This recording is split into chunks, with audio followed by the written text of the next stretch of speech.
All right, good evening, everyone. So I just got some opening remarks. The public meeting is being heard by the City Council Planning Advisory Committee, and public notice has been given in accordance with the Planning Act. The non-elected members of the Planning Advisory Committee are Mr. John Beltudis, Mr. David Joyce, Ms. Catherine Brown, and Mr. Paul Jennings. Citizen appointees may ask questions and participate in the discussion in order to assist in making recommendations to City Council, but may not make motions or vote in connection with the public meeting. If a person or public body does not make an oral submission at a public meeting or make written submissions to the Planning Committee or City Council before the bylaw is passed, the person or public body is not entitled to appeal the decision of City Council to the Local Planning Appeal Board, or LPAT. If a person or public body does not make oral submissions at a public meeting or make written submissions to the City of Belleville before the related bylaw is passed, the person or public body may not be added as a party to the hearing of an appeal before the Local Planning Appeal Tribunal, unless, in the opinion of the tribunal, there are reasonable grounds to add the person or public body as a party. Comments received at this public meeting, as well as written comments, will be considered by the Planning Advisory Committee members, as well as the Engineering Development Services Department, in analysis of the applications that were part of the public meeting tonight. A recommendation report will be brought forward upon receipt of all agency and public comments at a future meeting, and the Planning Advisory Committee's recommendations will be forwarded to City Council for consideration. Any persons wishing to be advised of the Belleville Planning Advisory Committee's recommendations with respect to today's applications are requested to leave their name and address on the appropriate notification sheet located on the clipboard beside the podium. So for attendance purposes, Councillor Williams is absent and Mayor Panchuk is sitting in. Is there any disclosure of pecuniary interest and general nature thereof? Councillor Williams has provided a note. He'd like to declare a conflict of interest on item 3.2 from the City Council Planning meeting, as well as 6.2 on the Planning Advisory Committee due to owning land at the adjacent to the proposal. And the clerk will make note of that. So number 3, public meeting, the Planning Act. 3.1, proposed amendment to zoning bylaws number 10-245, 3014, and 2076-80 as amended, City of Belleville, County of Hastings, file number B77-1069, owner applicant City of Belleville. And Mr. Ashton, can you present the application? Okay. So this is an amendment initiated by the City of Belleville. So as indicated in previous planning reports before the committee, the current cannabis definitions contained within our zoning bylaws were implemented mainly as a response to previous medical marijuana legislation permitting production and use of medical marijuana. Through these definitions, we have zoned lands to permit cannabis production as site-specific amendments under the general industrial or M210 zone. So with the federal legislation now in place allowing cannabis production and use, along with provincial legislation regulating licensing of stores that doesn't include input from local municipalities, the city is now proposing an update of our zoning bylaws and terminology to be consistent with federal legislation dealing with production, processing, testing, and research. Also, terminology and regulations dealing with the sale of cannabis are being proposed to be removed since the municipality has no jurisdiction over this aspect whatsoever. It's fully within the provincial mandate. So in the staff report, we have detailed the updated terminology, which includes cannabis production facilities, meaning a premise used for primarily growing and processing of cannabis authorized by a license issued by Health Canada. Testing, research, storing, and/or distribution of cannabis may be permitted as an accessory use. The second definition is cannabis processing center, as meaning a premise used primarily for the processing of cannabis authorized by a license issued by Health Canada. Testing, storing, and/or distribution of cannabis may be permitted as an accessory use.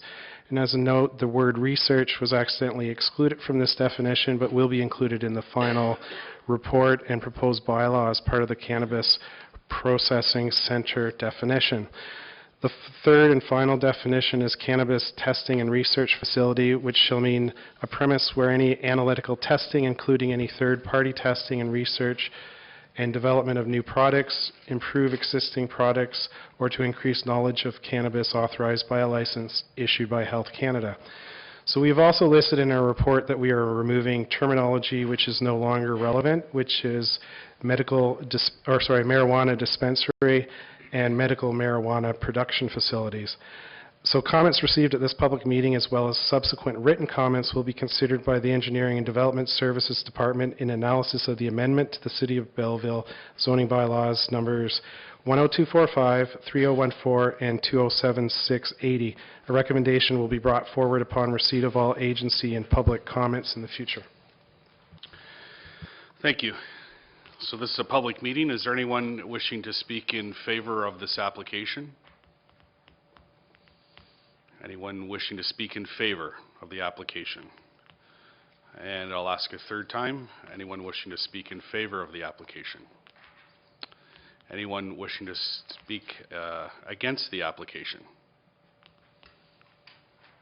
If you would come to the podium and state your name. You'll just have to select the button to activate the microphone. Right at the bottom there. Good evening. My name is Pete O'Connell. I'm a resident of Ward 1, and I'd just like to bring our concerns to the committee with regards to this rezoning application. Apparently it was turned down by the last committee. Mr. O'Connell, this one here is actually just changing the zoning bylaw with relation to definitions. I'm going to take a hazard guess here. You're here to speak on 250 Sydney Street? Yes, absolutely. That'll be coming up a little bit later. Oh, I see. So maybe I'm premature on that then. Yeah, no problem. All right.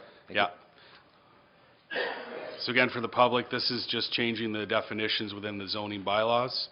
Is anyone wishing to speak opposing the application? And a third time opposing the application? Okay, seeing none. Can I get a motion to refer this to the Planning Advisory Committee? Councillor Sanderson, Councillor McCulhane.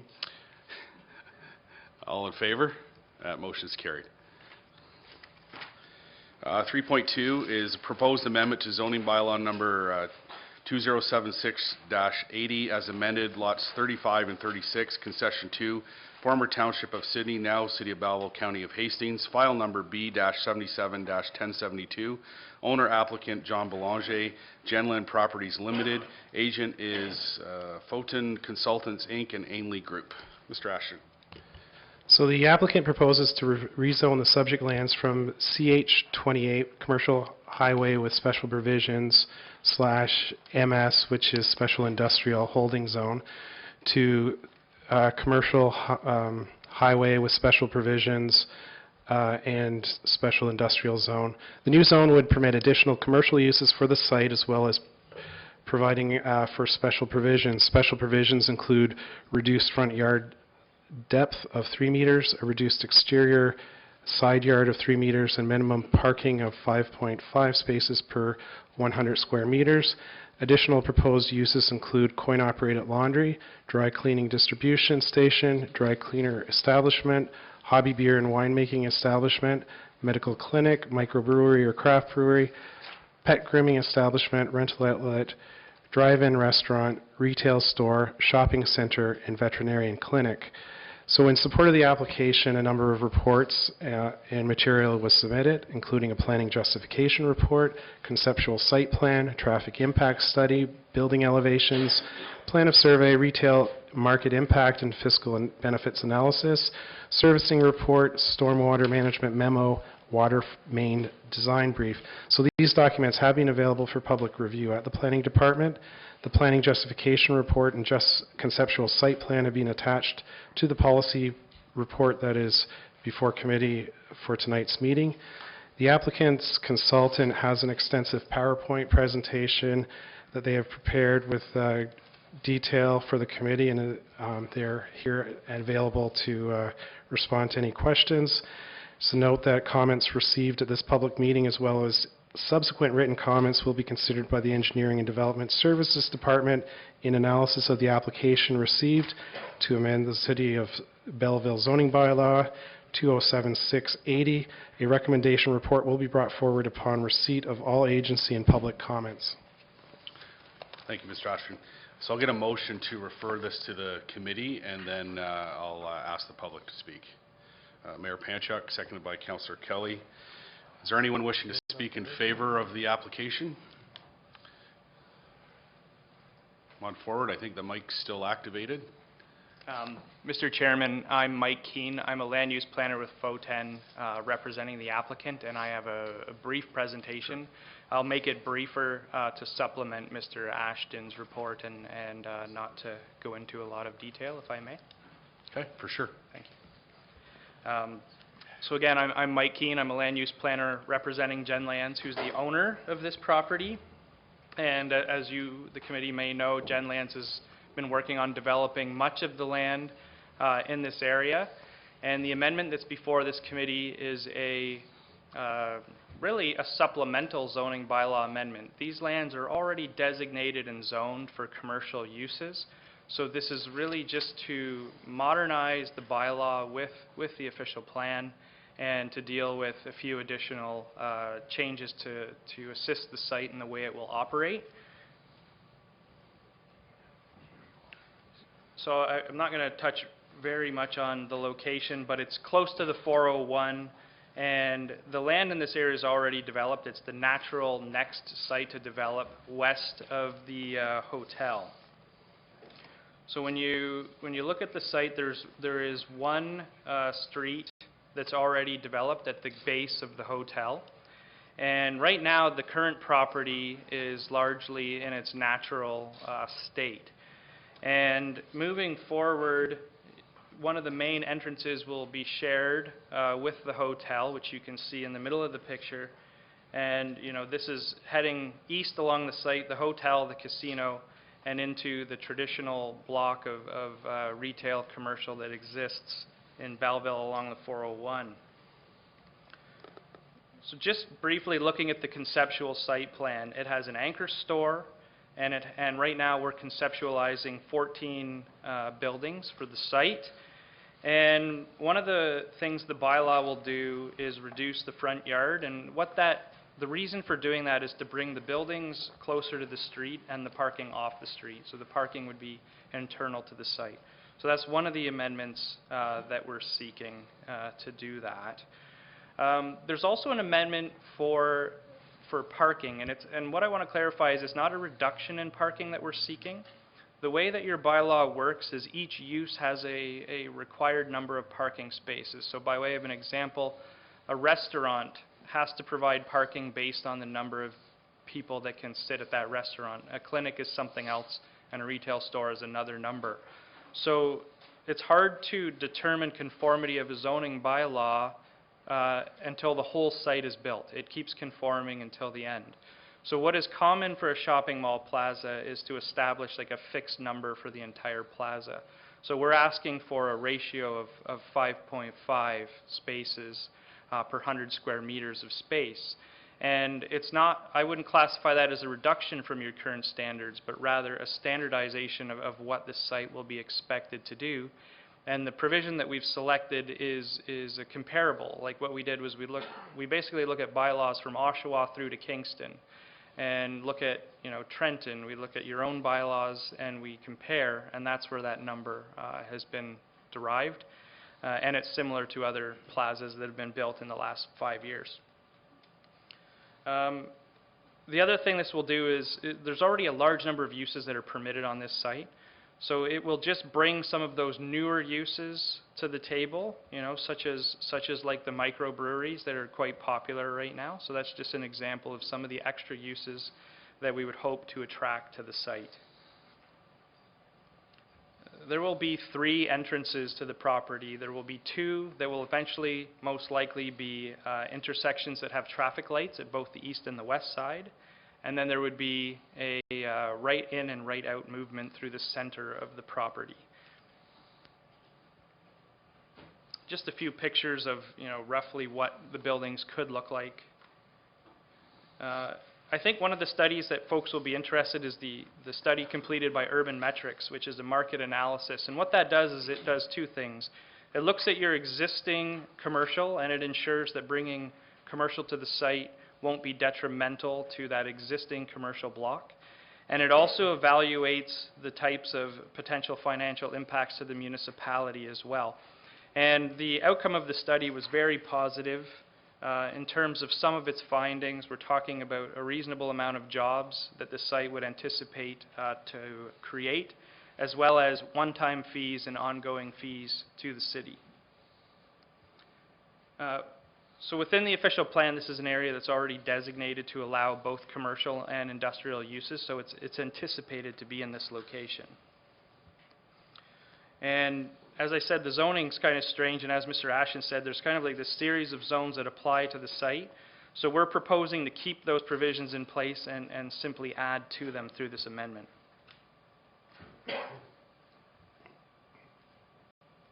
So one of my jobs when I look at an application like this is I have to look at it in terms of provincial policy statement, the official plan, the secondary plan, your zoning bylaw, and ensure that it conforms with your policies, and I do find that it does that. And future applications will come forward. So pending a positive outcome of this zoning bylaw amendment, there will be at least one site plan control application, if not more. A site like this will take a few years to develop. So there are other steps that are forthcoming. And certainly we look forward to hearing from the committee and the public in terms of questions. I'll step away, but I'll remain here to respond to any questions you may have. Okay, thank you. That's it. Thank you. Any questions? Mayor Panchuk. Thank you, Mr. Keane, for coming today, and thank you for bringing forth the application. So I understand what you're proposing in terms of the site, but if we can just, if I could ask some general questions about the use, perhaps. So you've talked about the site plan application, which will come afterwards, but in terms of the rollout of the overall site, you had mentioned that there's one anchor tenant and then about 14 other buildings. What do you see as the horizon or the timeline for the first anchor tenant, but then also the additional 14 pads? What would typically be the amount of time that it would take before this facility would be fully developed? Certainly. So through you, Mr. Chair, the anchor tenant is obviously critical to get things off the ground. The anchor tenant would like to be really in the ground by 2020, summer of 2020. So we're talking, just over a year from now. So this application is moving forward very quickly. Site plan application should be anticipated within the next few months. That will probably take 3-ish months to process for that anchor tenant. And then you would move shortly thereafter into construction, approximately a year, maybe a touch longer. So summer 2020 would be nice. Summer, fall 2020 is when we'd like to see that anchor tenant moving forward. The other, right now what's happening is the land will change hands. The land will change hands from Gen Lands to the developer. So in terms of the actual timing, demand is what will tell the story here. I think you'll see a few tenants developed right away at the same time as the anchor, and then build out could range, 5 years, 2 years, 10 years. I'm honestly speculating, but Sure. No, I think you will have some come right away with the anchor. But I think for us to be able to make a good decision, we're trying to get sort of more of an idea about that whole timing. So I know you've talked about 3 entrances this area, and you've had some work done in terms of traffic studies to ensure that we have, safe and efficient flow in and out. And the City of Belleville has funded this year in our capital budget the expansion of Bell Boulevard along that route to allow for that future traffic. Do you foresee the 3 entrances being operational at the beginning, so by the summer of 2020 when the anchor tenant is in, or will that evolve as the rest of the site evolves? Through you, Mr. Chair, I'm not sure about all 3, so that's something I'll have to get back to you on. But certainly, the anchor tenant will have frontage on the new road on the west side that's proposed at the back. Right. Because the anchor tenant would also have the gas station that's proposed. Right. And so I think you're going to see the actual access accesses to the site developed relatively quickly. However, they could likely be functional with upgrading the existing entrance where the hotel is now. And the 848 jobs, the 2.1 million in development and application fees, and then the ongoing estimate of about 1.3 million a year in tax revenue for the city, that's based on the completed development being fully developed. But as the developer adds individual pads, that will move along, correct? Yes, through you, Mr. Chair, that's correct. Okay. You know, it'll be it's a good news story. You know, Absolutely. Well, 2018. it's more than just a good news story. It's a fantastic news story. And I would like to just my last question is the, well, it depends on how you qualify it. It could be the 848 job question, or the 2.1 million in initial fees question, or the 1.3 million a year in property tax. This anchor tenant, are we able to disclose the identity of them? Well, I was looking to my colleagues to see if I could release that.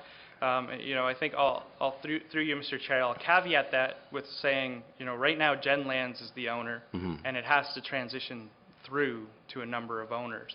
But if one has read our reports in detail, you'll see the tenants that we're testing for. And the tenant that we're testing for is Costco. Excellent. Good. Yes. Thank you very much for coming today. I really appreciate the professionalism you've demonstrated with the application, taking your time to make sure that it's comprehensive and well done. And we're just thrilled that you've chosen Belleville for your new development. Thank you, and thank you to to Genland's ownership group as well, and Rice for taking the step in Belleville. Thank you. Thank you. Is there any other questions of the deputation? Seeing none, thank you. Is there anyone else wishing to speak in favor of the application? The third time, anyone willing to speak in favor of the application? Is there anyone wishing to oppose the application? I'll ask a second time. Anyone opposing the application? And a third time, anyone opposing the application? Seeing none, I got a motion to refer this to the committee. All in favor? That motion is carried.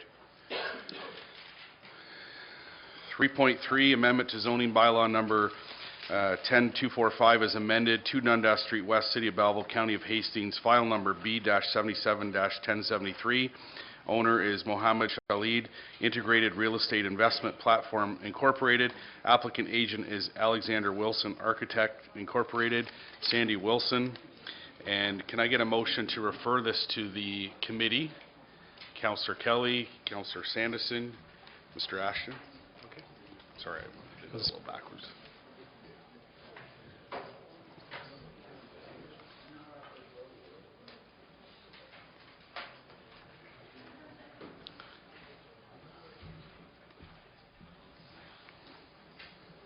Okay, so this application, just before we start the overview, just want to note that in the agenda there was a small typo. The owner's name is Mohammed Shahid. Anyways, so the applicant proposes to rezone the subject lands from the C7-2, which is the motor vehicle commercial zone with special provisions, to the C2 general commercial zone with special provisions to permit a 6-story mixed-use building with reduced parking requirements and off-site parking on adjacent sites that are also being proposed to be developed by the owner. So once again, there's a large number of documents submitted in support of the application. There's the planning justification report, the site plan of the larger block, traffic statement, the servicing and stormwater management report, post-development drainage plan, the erosion and sediment control plan, the site grading plan, site servicing plan, legal survey, and site plan. So these documents have been available for public review at the planning department, and the planning and justification report and site plan of the larger block are being proposed to be attached to the policy report as part of the agenda package for the committee. As can be seen on the overall site plan, the applicant is proposing to build 4 larger buildings on both the subject site for this application as well as the adjacent properties known as 170 and 180 Coleman. Comments received at this public meeting as well as subsequent written comments will be considered by the Engineering and Development Services Department in analysis of the application received to amend the City of Belleville zoning bylaw 10245, A recommendation report will be brought forward upon receipt of all agency and public comments. Thank you. Is there anyone wishing to speak in favor of the application? You can come forward and state your name. Hi, I'm Nathan Marathie with Alexander Wilson Architect. So, thank you, Stephen. That was a good description of the project. I just wanted to add a few things and talk a bit about our approach to this site. And we have the unique opportunity to develop not only this site, but the other two, 180 Coleman and 170 Coleman, along Coleman Street. And so the unique opportunity was to develop all these buildings simultaneously and have these buildings sort of speak to each other and have common architectural themes and massing, and really try to provide a nice pedestrian experience along that vacant piece of land. So I think I just want to mention that as a C2 zoning, the existing zoning really, I think, doesn't do justice to that piece of land, and we really, when we looked at this piece of land and how to develop it, we looked at the official plan and the the courthouse urban district guidelines. And one of the quotes in that document, I think, spoke to the way that we sort of approach this, and it was said, the western waterfront edge is in an area of transition, emerging from its industrial past and becoming a new area to live and work. So that's what we really approach this, is to create buildings that allow people to live and work. And this, I think, is the last puzzle piece. All the zoning is in place for the other buildings, and I think this is a sort of an appropriate last step to that development. Thank you. Okay, thank you. Is there any questions from the committee? Mr. Joyce. So how are you staging this? You're not going to do it simultaneously, you're saying, but you're going to do, is this smaller building, the 6-story, going to be first? Yes, this will be the first building. And what about the other buildings? Because you're sharing parking, so I'm just trying to, you're assuming the parking will go tandem with this, so how is that going to relate? Will the parking be available despite the other buildings not being built at that point? Yes, of course, yeah. So we'll phase it in a way that will allow people to have parking as the buildings are built.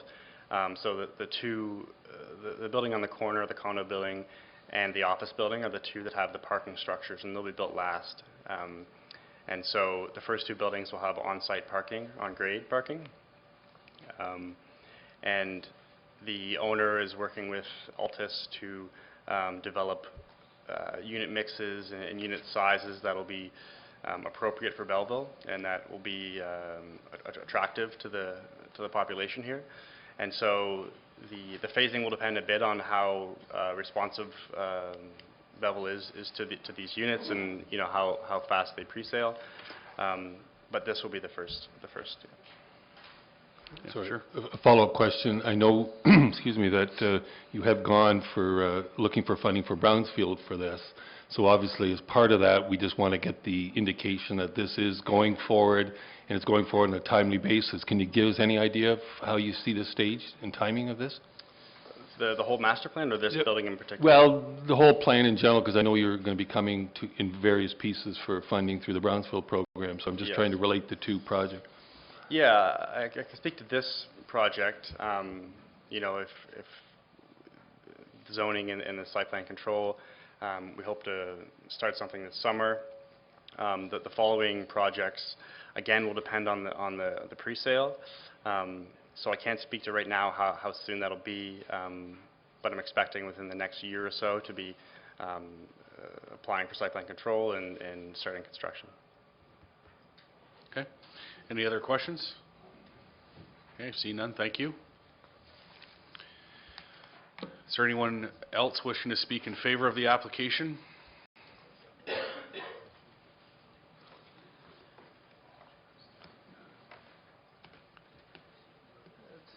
I am the owner of the site, Mohammed Shahid. I just want to add some clarification on this follow-up question regarding the 180 Coleman Street. We are planning to before that, I want to mention, we are trying to fix the Bella Flint the house to establish our sales and display center for 180 Coleman Street. So, and then in the meantime, we will be launching the marketing plan for it. So we have to, by requirement of the lenders, to have at least 65 or 70 units out of 97 pre-sale. And so as soon as that happens, we would be able to start the construction. And I had a meeting with one of the vendor of this 2 Dundas Street, who has been a developer locally, Arnold. According to his feedback, which was very positive, he said that a project like that, and keeping you the location in demand, you don't need to plan on 6 months or a year. It's more a function of price factor and what markets you are approaching. According to him, that people are moving in here a lot from Ottawa as well as from Toronto, and plus the local people who are readjusting their position. So his comment was very favorable. So, but I'm still planning that it should take us at least 4 or 5 months' time to get a pretty good feedback, because we did a feasibility study by Altus Group of Toronto, and they think that half of the building should be sold within a year, or should be pre-sold within a year. So that is, if that would help. Okay, thank you for that. Is there any questions? Other questions? Okay, no? Thank you, Mr. Sheed. Thank you. Is there anyone else wishing to speak in favor of the application? I see none. Anyone opposing the application? Anyone opposing the application? And a third time, anyone opposing the application? Okay, so I have a motion to refer that to the Planning Advisory Committee. All in favor? That motion is carried. 3.4 is proposed amendment to zoning bylaw number 3014 as amended, parts of lot 1 and 2, concession 3, Settlers Ridge subdivision, former township of Thurlow, now city of Belleville, county of Hastings, file number B-77-1074, 12T-12503. Owner applicant is Covington Crescent JV, and agent is Anley Group. And Mr. Ashton. So the applicant proposes to rezone the subject lands from low-density residential type 1, R117 and R123 zones, to high-density residential R42 zone with special provisions to permit 40 townhouse units. In addition, a 60-meter walk path is no longer required by the city and will be rezoned from community facility zone to the low-density residential type 1 zone and merge with the 2 adjacent residential lots. So this proposed zoning is being undertaken in conjunction with the redlining of the draft plan of subdivision, which has been submitted to the approval section of the Engineering and Development Services report. So in support of the application, the following was submitted: the planning justification report, the Settlers Ridge Phase 5 redline request, a stormwater management memo, traffic review memo. These documents have been available for public review at the planning department. The planning justification report has been attached to the introductory staff report that's in your agenda tonight. So in the case of Settlers Ridge Phase 5 subdivision, the draft plan was originally approved in 2012 with 17 townhouses and 64 singles for a total of 81 residential units. Phase 5 was then initially redlined in 2017 to eliminate the townhouse blocks and provide for a total of 71 detached dwellings. So the proposed redline subdivision that has been submitted to the approval section of the Engineering and Development Services Department now include 40 street townhouses in place of the 24 single detached dwellings in the interior section of Covington Crescent. So single detached dwellings would be reduced from 71 to 49, while the addition of townhouses would increase the total number of dwelling units from 71 to 89. So if you look at the original draft approval in 2012 to what is currently being proposed, it represents an increase of total units of 8. So a report on the proposed redlining will also be brought forward to the Council by the approval section of Engineering and Development Services at a future meeting. So comments received at this public meeting as well as subsequent written comments will be considered by the Engineering and Development Services Department in analysis of the application received to amend the City of Belleville zoning bylaw 3014, and a recommendation report will be brought forward upon receipt of all agency and public comments. Thank you, Mr. Ashton. So I need a motion to refer that to the Planning Advisory Committee, and then I'll put it on. Councillor Culhane, seconded by Councillor Kelly. Is there anyone wishing to speak in favor of the application?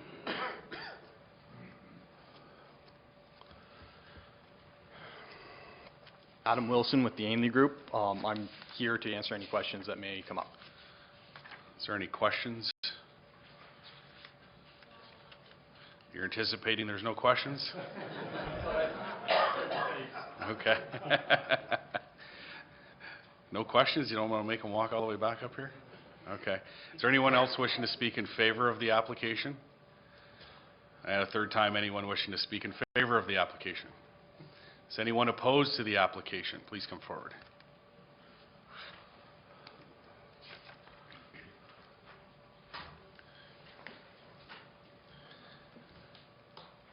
First, I'd like to thank the Planning Advisory Committee for giving us time to represent our thoughts for the Settlers Ridge subdivision.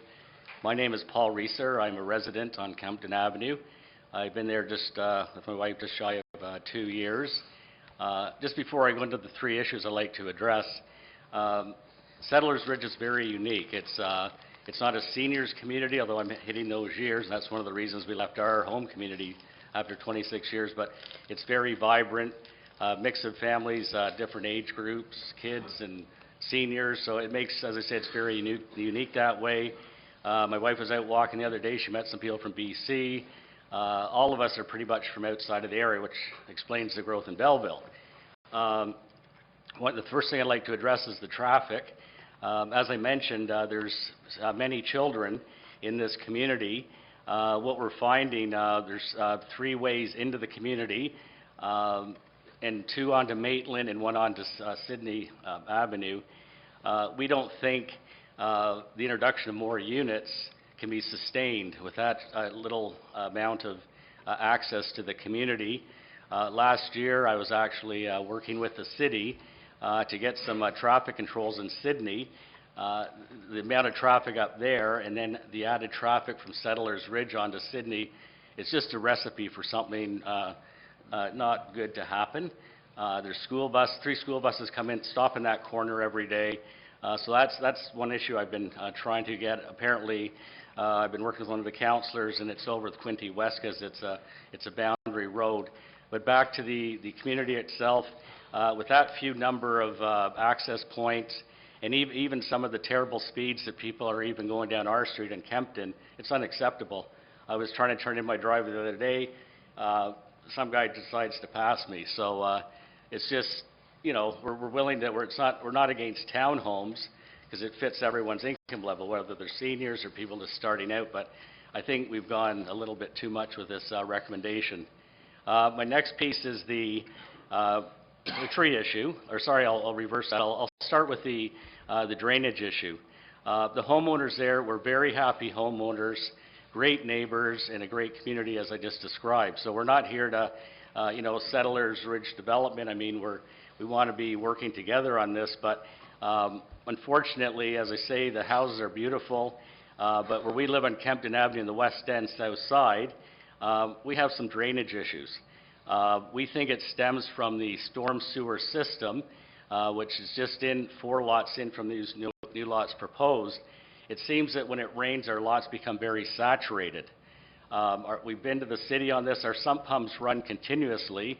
Our neighbor next to us, it runs about twice every minute, even in these conditions, without any thawing. We think that's a little excessive. So we would like to really have some investigation into this by, the Settlers Ridge group through the Ainley engineers who we've met with. Something's not going right. The water's backfilling into around our basements, making these sumps run. So before we've been back to the issue of this new crescent, I think we really need to resolve this. I know you just passed motion for the 4 homes west of us. They're built right in around that creek, the watershed. So we wouldn't want to see any other issues until we determine why there's this amount of water under our houses and around our properties. And this is our asset. I mean, we have to defend it. If we didn't defend it this hard, we wouldn't be here tonight.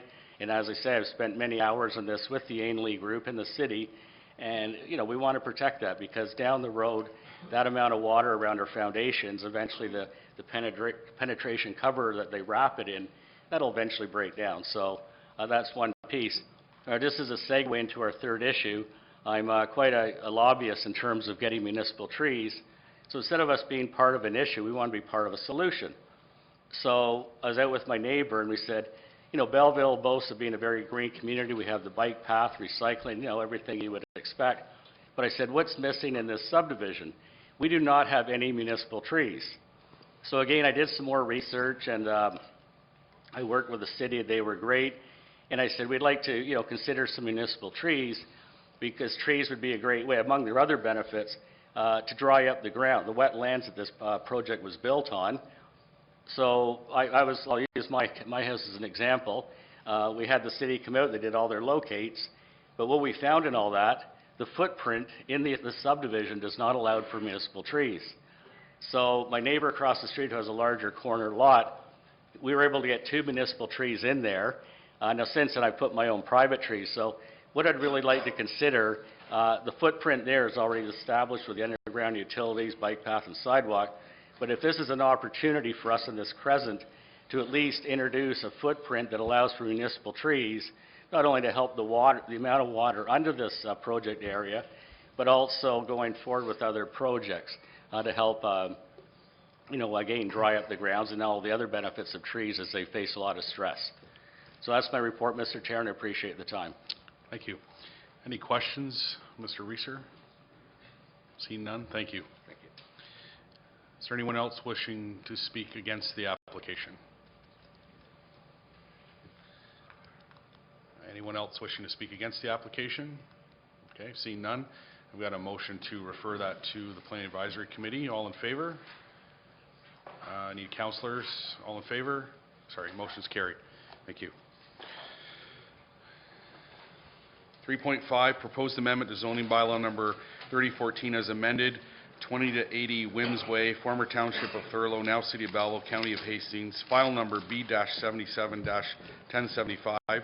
Owner applicant is Stakos Homes 2014 Limited. Agent is Van Meer Limited. Mr. Ashton.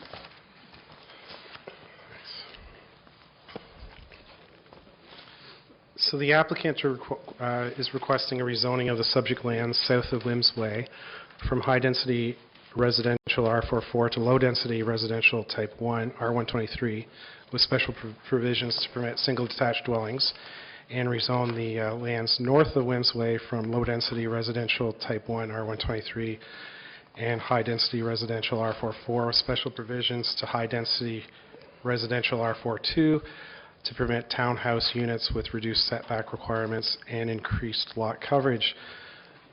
So actually on the screen above you, you can see the initial plan of subdivision, which Whims Way sort of jotted down, I guess, towards the south, and then through the redlining, the road sort of went straight across to join up.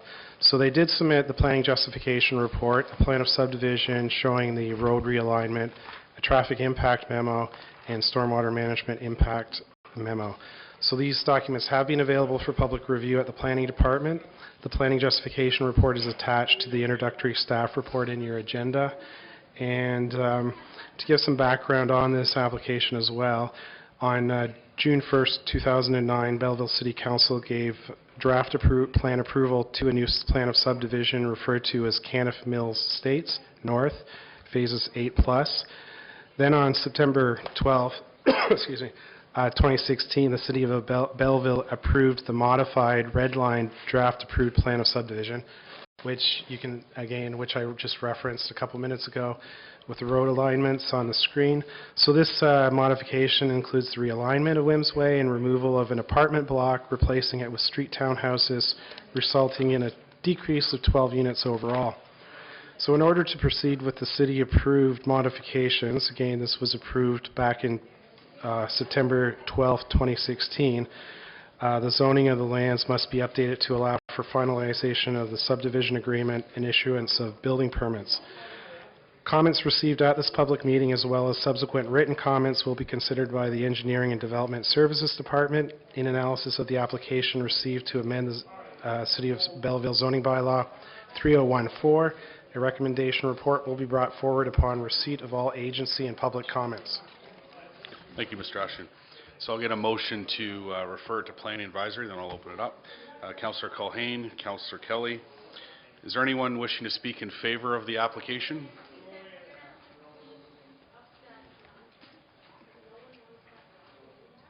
Good evening, Mr. Chairman, member of the committee. Arnold Vandemer, I'm the agent for the owner and applicant, Stakos Homes 2014 Limited. We've been involved with the project from day one when it was still owned by Manhole 10. There was various properties acquired in the interim period as well that really justified the realignment of the, we call Whims Way. So with that realignment, we were also looking at the uses. There were originally medium-density apartments on the north side. You wish that door closed? If you wouldn't mind, that'd be great.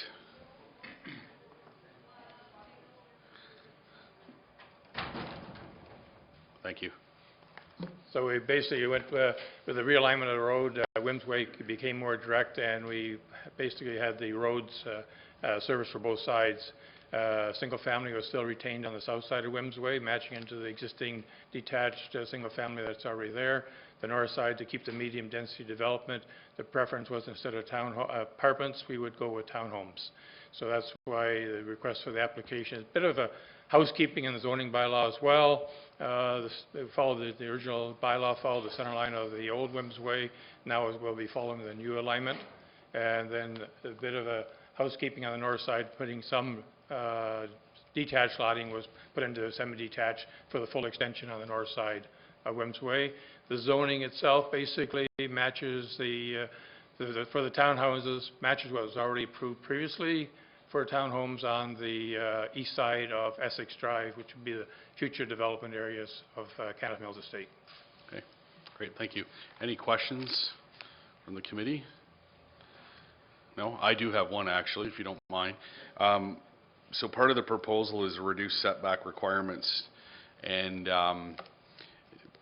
my concern is when it's all said and done and the development is there, there's always a parking issue that arises. That's the legacy issue of the development that the city inherits. And I know there's another subdivision, for example, not this one, but another one where there's townhouses, and we got into quite an issue with parking.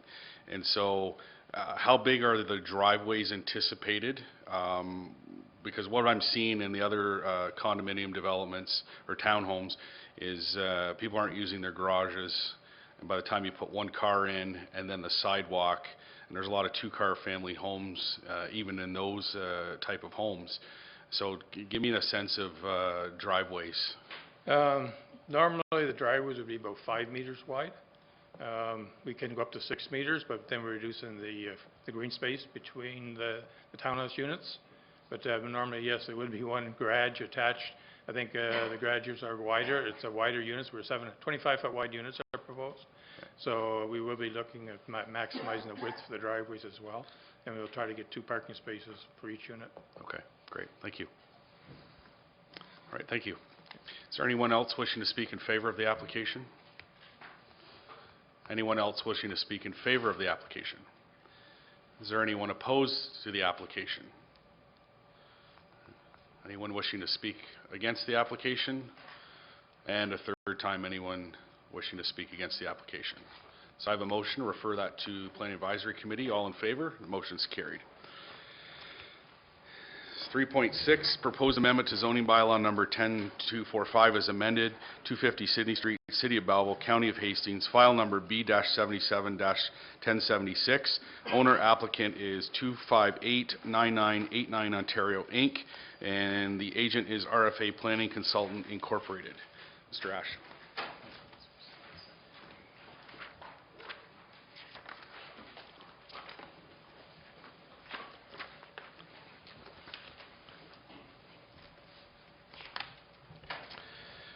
Okay, so the applicant proposes a rezoning to allow cannabis processing facility as a use in the restricted industrial M111 zone, which the property currently has, and recognize the existing 15-meter minimum front yard depth where the opposite side of the street is a residential zone. The proposed use does not include the production of cannabis. So in support of the application, a number of documents were submitted: a planning rationale by RFA Planning, a proposed site plan of the subject property, and a memo from RFA Planning summarizing the Planning Advisory Committee and City Council meetings between March 5th, 2018 and April 9th, 2018 regarding a previous application for an amendment to modify the provisions of the restricted industrial zone to add a medical marijuana production facility as a permitted use. So these documents are available for review to the public at the Engineering Development Services Planning Department. Both the planning rationale and site plan are appended to the staff introductory report in the committee's agenda.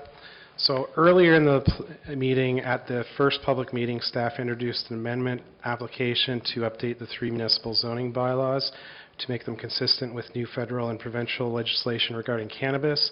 This included the introduction of 3 new terms that are consistent with federal legislation. And for the record of this meeting, I will repeat these new proposed definitions.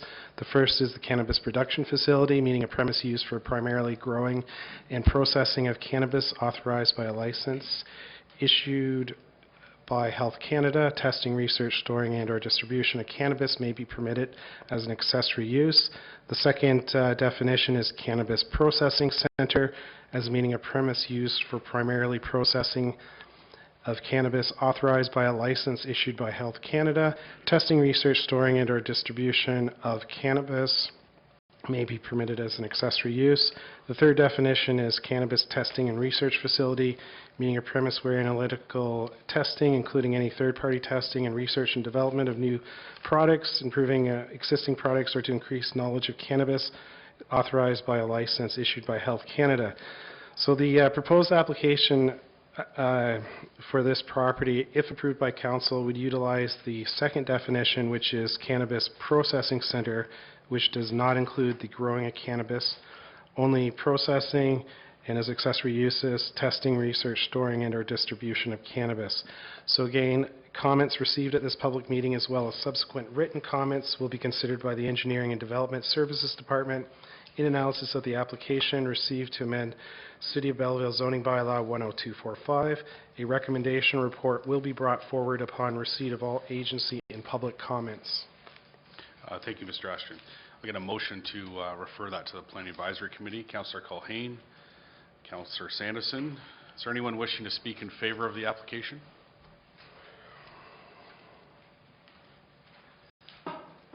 Good evening. My name is Sean Legere, planner with RFA Planning Consultant, agent for the proposed zoning bylaw amendment number B77-1076.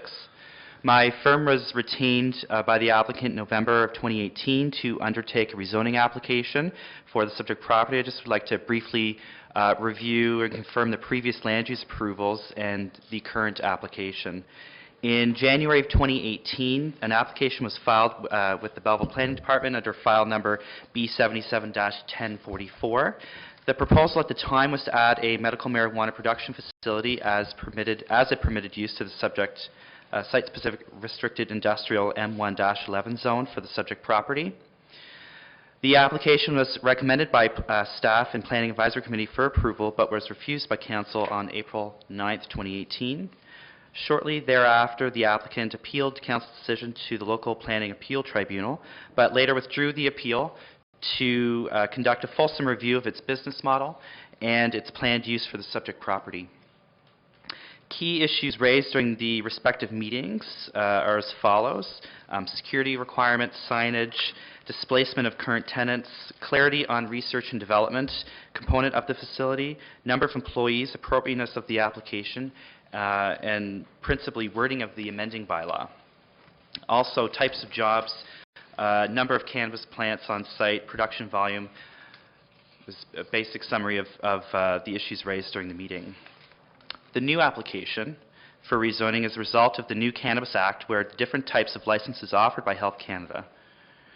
The new license being sought by the application, or the applicant rather, is for processing, standard processing only, and the definition that applies to the site will be reflective of the proposed cannabis processing center as Steve just reviewed with us.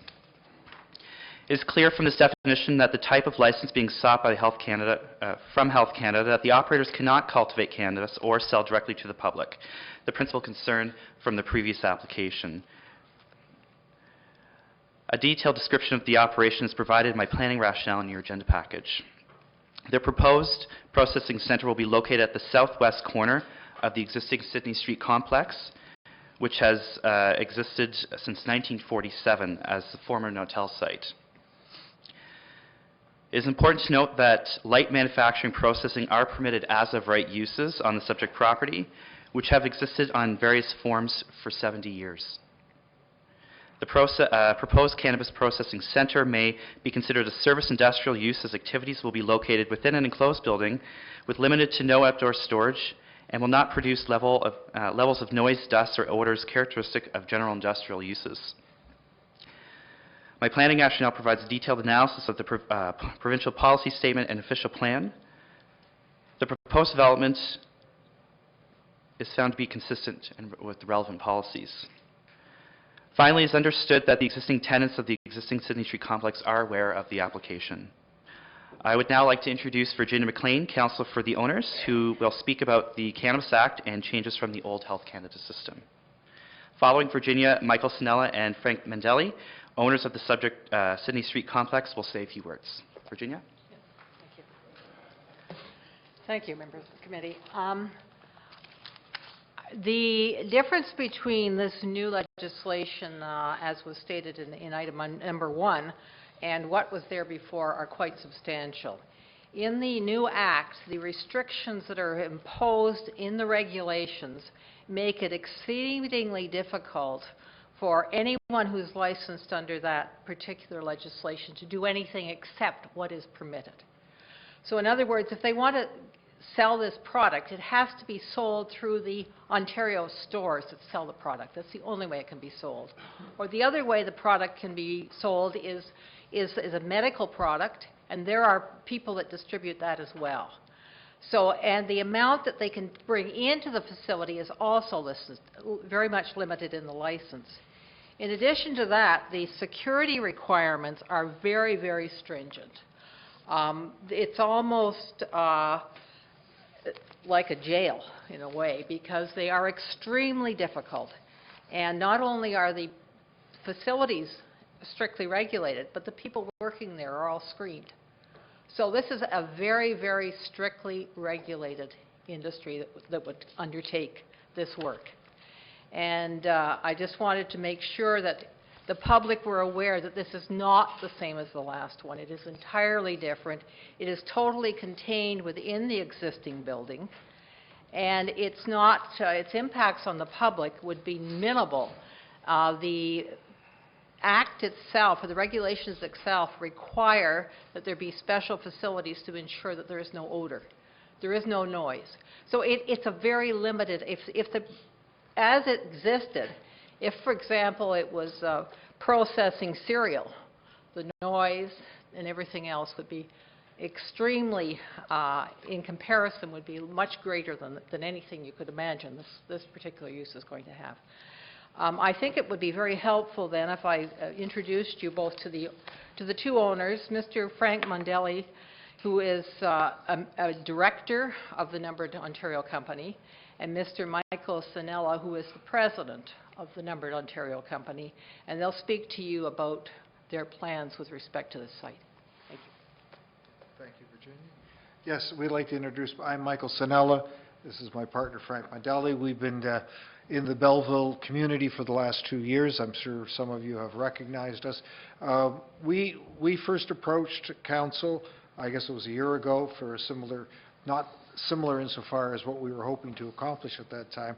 This is going to be more, I guess if you're going to make an analysis, it's more of a pharmaceutical industry as opposed to, say, anything else. This is for extraction and for testing. That's all that will be done in this facility whatsoever.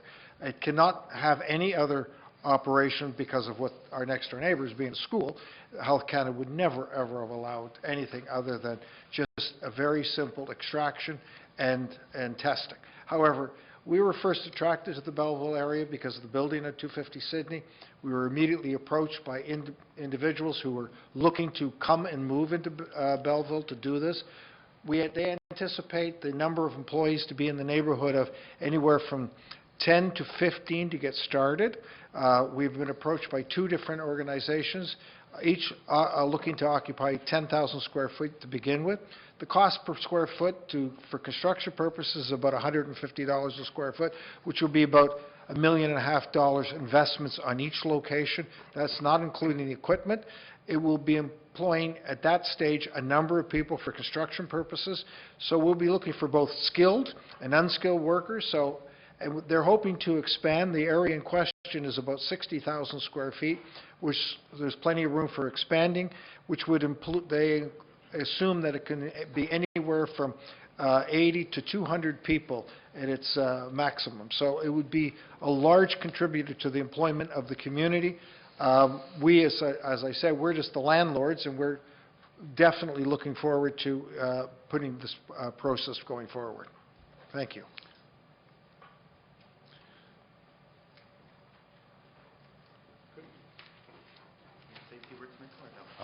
Any further comments, or? Just final, with that said, thank you for the opportunity to present the project and the rezoning application, the current rezoning application in more detail. Frank, Michael, and Virginia and I are available to answer questions the community may have. Thank you. Any questions? Councillor Kelly. Through you, Mr. Chair. Speak to maybe one of the owners, Michael, or Frank, we haven't heard from you yet. So sure, go ahead. I'll give you a shot.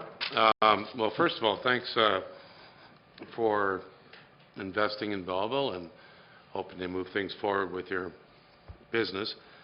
You mentioned 10 to 15 employees to start, and I think I remember the reports from last April. There was talk maybe 50 to 80 at one time could be working. Yes, as we're getting the numbers from our proposed tenants.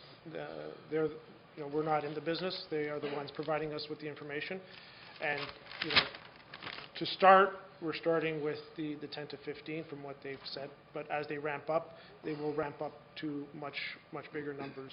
Could be upwards of 50 to 100 each. And I can appreciate some of the concerns from the residents in that area, and also there's a school right next door, and I appreciate you being respectful to the school. And the final question, I want to just come back to the jobs. When companies talk about coming to Belleville, and we heard 10 to 15 jobs, are they going to be hired by your company, or will you go through a temp agency? Again, we are just a landlord, so the tenant that is coming to the facility is the one that is going to be doing the hiring, and I assume that they are going to be hiring from the community. Loyalist College has a program in the cannabis sector, and hopefully, they're drawing from that pool of resources. But that's what that we're just providing the space, and we're just getting the space ready for them to be able to occupy the space. Okay, thank you. And excuse me, let me remind you, there are 2 potential tenants of 10,000 square feet each. Each one of them will be looking for 10 to 15 employees to begin with. So that would be a total of 30 to 40 immediately. So it's not just restricted to the lesser amount. It will be actually more people involved. And as it grows, the economics speak, they'll be looking to hire more people, obviously. Yeah.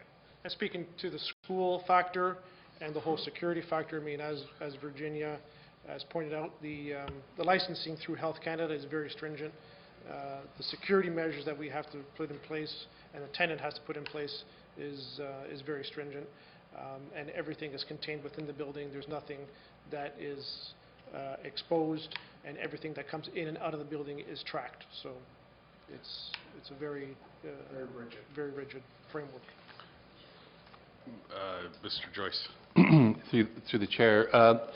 So is the tenant here today? Like, you've been speaking in regards, I know you're the owners, and we appreciate everything you've done with that building. It's incredible, some of the tenants and the development there in that building. But is the tenant here, and will the tenant be addressing some of these questions? Because I know you can't answer them, we appreciate that, just from a public meeting. The tenant is a public company out of BC. They're not here today to answer questions. I mean, we've gone through we were looking at going through the process ourselves. That's why we know so much about it. And we've investigated the whole process of getting licensed. So we do have some experience with the process and setting up the facility.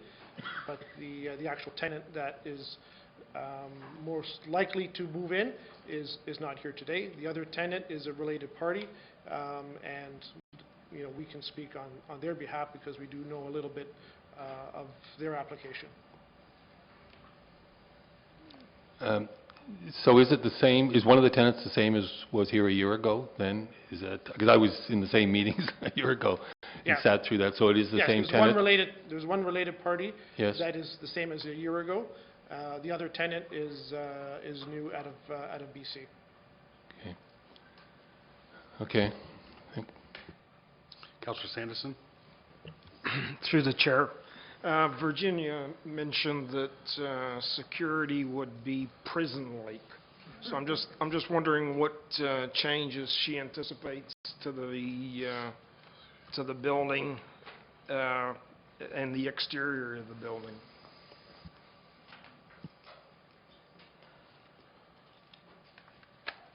The regulations themselves deal with restricted access.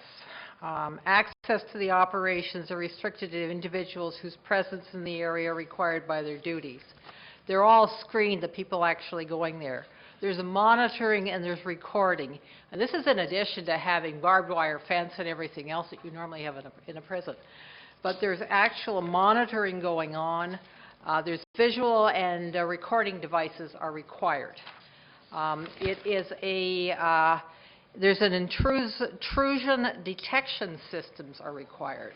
These are all basic things that the federal government is requiring for people going to go forward with this process and have it approved to get a license. So they're just some of the things that are there. If I can add to that. Just a follow-on. Were you serious when you said barbed wire fencing? Yes. And what height would that be? I'm not, you have to submit it in accordance with the application, and whatever it is, but it would be required at a certain location, I'm sure. Thank you. I have Councillor Just have Culhane. a brief addition to Virginia's statement. I'm glad we have the site plan up here to show the existing conditions. So you can see the dashed area and hatched area on the southwest corner of the building. This area of the site is functionally separate from the rest of the site. So I see a number 1 there on the bottom right corner. That's the existing gated entrance to the existing loading area on the south side of the building. Towards the west of the building, you can see some fence hatching, or some fence line work, I believe with the X's.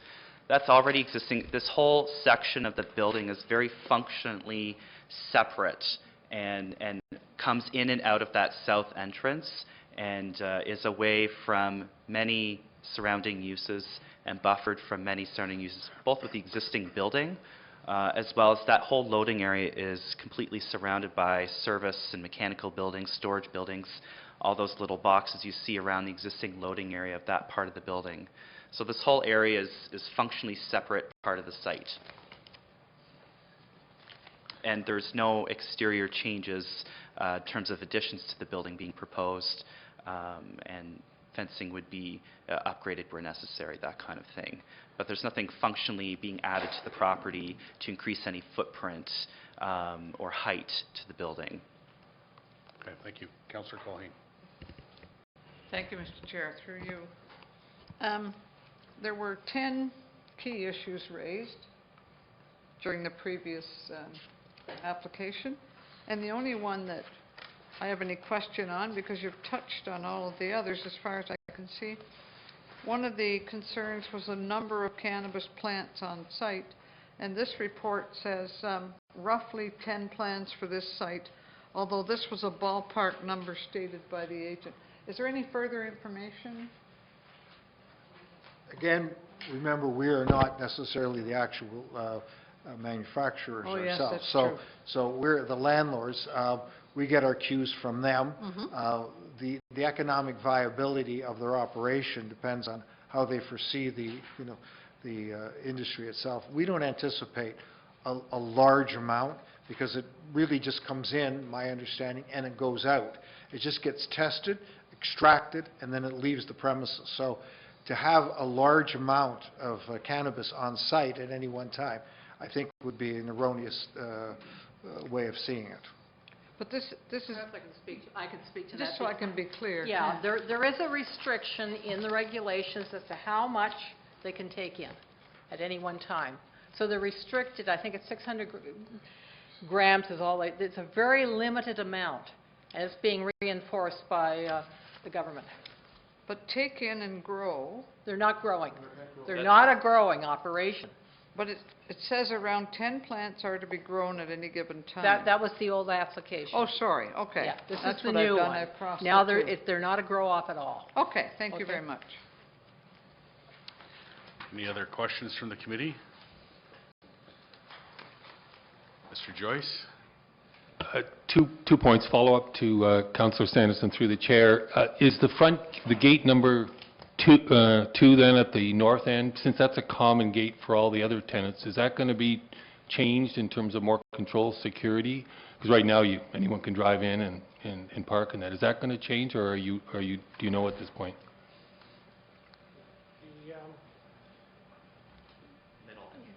The number 2 entrance, will not change. That, Yeah, sorry, probably it's more up at the further end where you come in, the north end gate for most of the tenants. The north end gate is not going to change. That will stay the same, common for all the tenants using the offices and the offices at the back of the building. Even the gate at number 1 will probably not change materially. Not until you get to the back of the building will the security levels be increased, and the fencing and will have to be increased around that area for restricted access to that area of the building only. So all of the cosmetic changes necessary will be at the back of the building. There's not really going to be any visible changes to the building from the street that anyone can see. Can I just make a statement then? The last time, a year ago, when this did fail, I think the challenge was there were still some loose ends when it went to council eventually. So I guess my comment is we really want to make sure we tie everything down.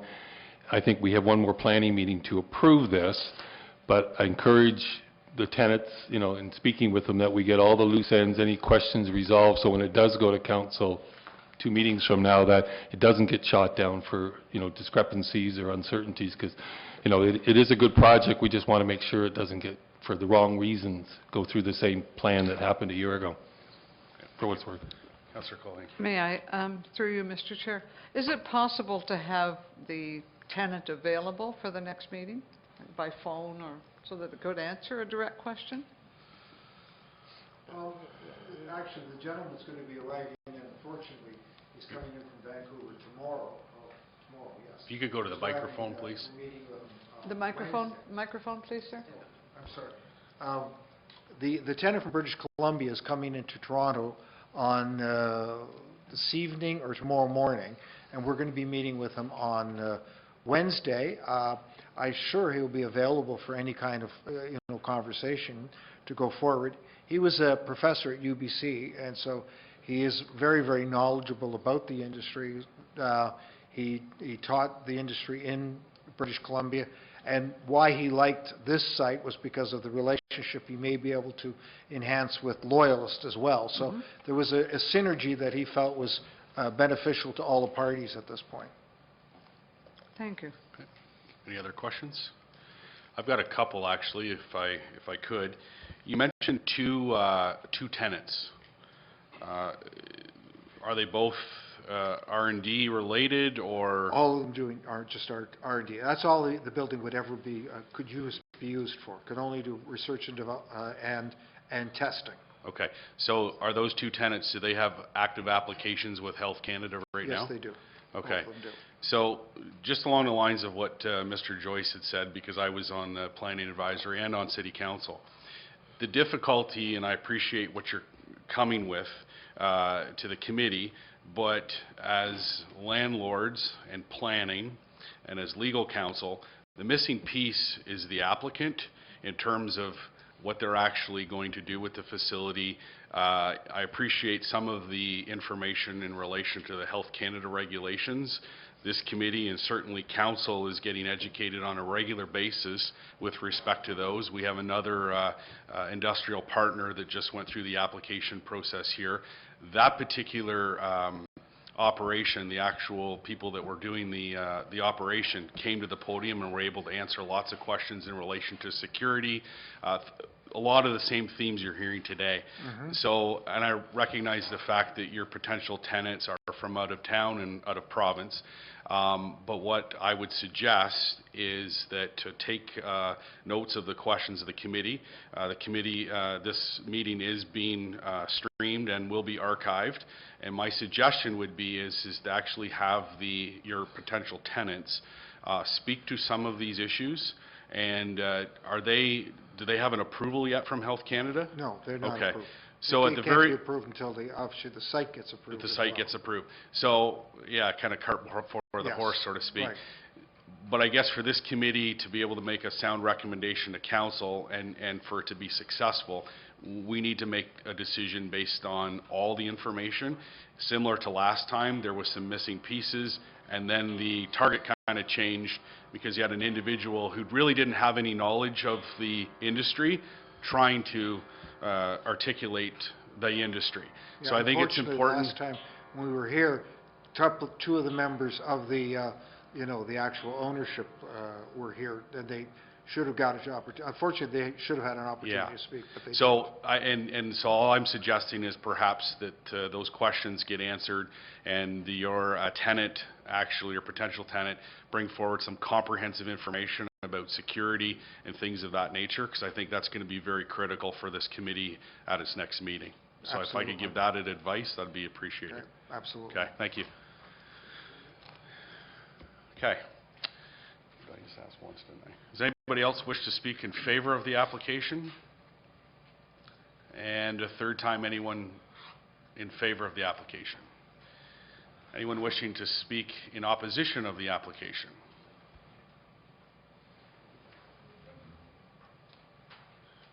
Come on forward if you could state your name. My name is Michael Deschamps. I live on Boyce Court, overlooking what I see on the screen here. And I came here tonight just to get information, because I don't know that much about what's going on. But I'm glad I came, and I'm glad you invited the public to come here, because now I'm getting to worry about my house that looks at the back of this, and after this lady tells me that she's going to be barbed wiring the place, my property taxes must go down, because I'm living in a place that doesn't sound too trustworthy. And that's all I have to say. Thank you. Any questions? No? Thank you very much. Anyone else wishing to speak in opposition of the application? Yeah. Good evening. Good evening, folks. My name is Pete O'Connell. I live on 27 Boyce Court as well. And I speak on behalf of a number of residents, as well as I'm working in Agilic as an employment coach. So I'm actually employed within the facility, within the secured facility. And I'm bringing a number of concerns to the committee. I have some personal issues about this as well. I think that there's some concerns that were brought up at the last rezoning application, and from what I understand, that it was turned down.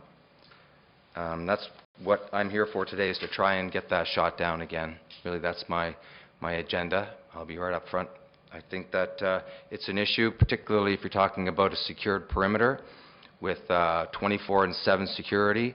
I have other neighbors who asked me to bring their concerns, including bright lights, 24/7 traffic, things like that. So if you're having that kind of a perimeter, you're going to have bright lights shining in the neighbors' backyards, much the same as a ball diamond. So they complain about that. It's interesting, I read an article here not too long ago titled "A Cannabis Factory, a Quiet Little Hamlet," and I'd like to just read some of these highlights which prompted some bouts of citizen concerns, secretive end runs that kept local politicians in the dark. It was the neighbors who brought their concerns that fell on deaf ears in some cases, concerns about the huge chain link fences going up, affecting the neighborhood, exposure to the factories, increased traffic and crime, pervasive smell of weed, despite the fact that some of these will, they talk about minimizing the wafting scent of weed. My wife's very sensitive to scents.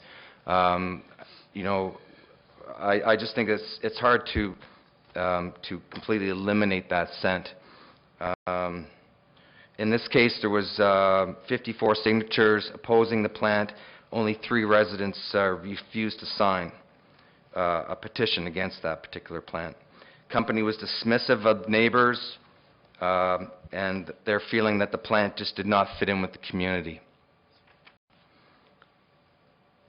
There were piles of protest papers, et cetera, brought. The school concern, I talked to Anne Marie, the principal of the Fatima School. I don't know if she's here, but she's appreciated that I was bringing this forward. They are still concerned. Their concerns remain. They haven't changed. And I think call it whatever you like. You could define it however. Processing is processing. I think there's going to be effluent coming out, whether it's within acceptable. In my community, I don't think it's acceptable. I asked some coworkers, how would you feel if there was a dispensary beside your house? It's the same thing. I think that you have to ask yourselves that question as well, whether or not that would be acceptable. And I know it's a very controversial issue. Dispensaries, distribution centers, Hexos come in with a lot of jobs, and we're looking at that as opportunities for jobs. I understand that. The laws are confusing and seem to change from day to day. At the onset of this rezoning application, there was some sort of uncertainties, and I think rightly that the planning committee turned down that rezoning, and we're asking that they do the same thing this time. Thank you very much. Thank you. Any questions at all? No, see none. Anyone else wishing to speak against the application? Yes, come forward.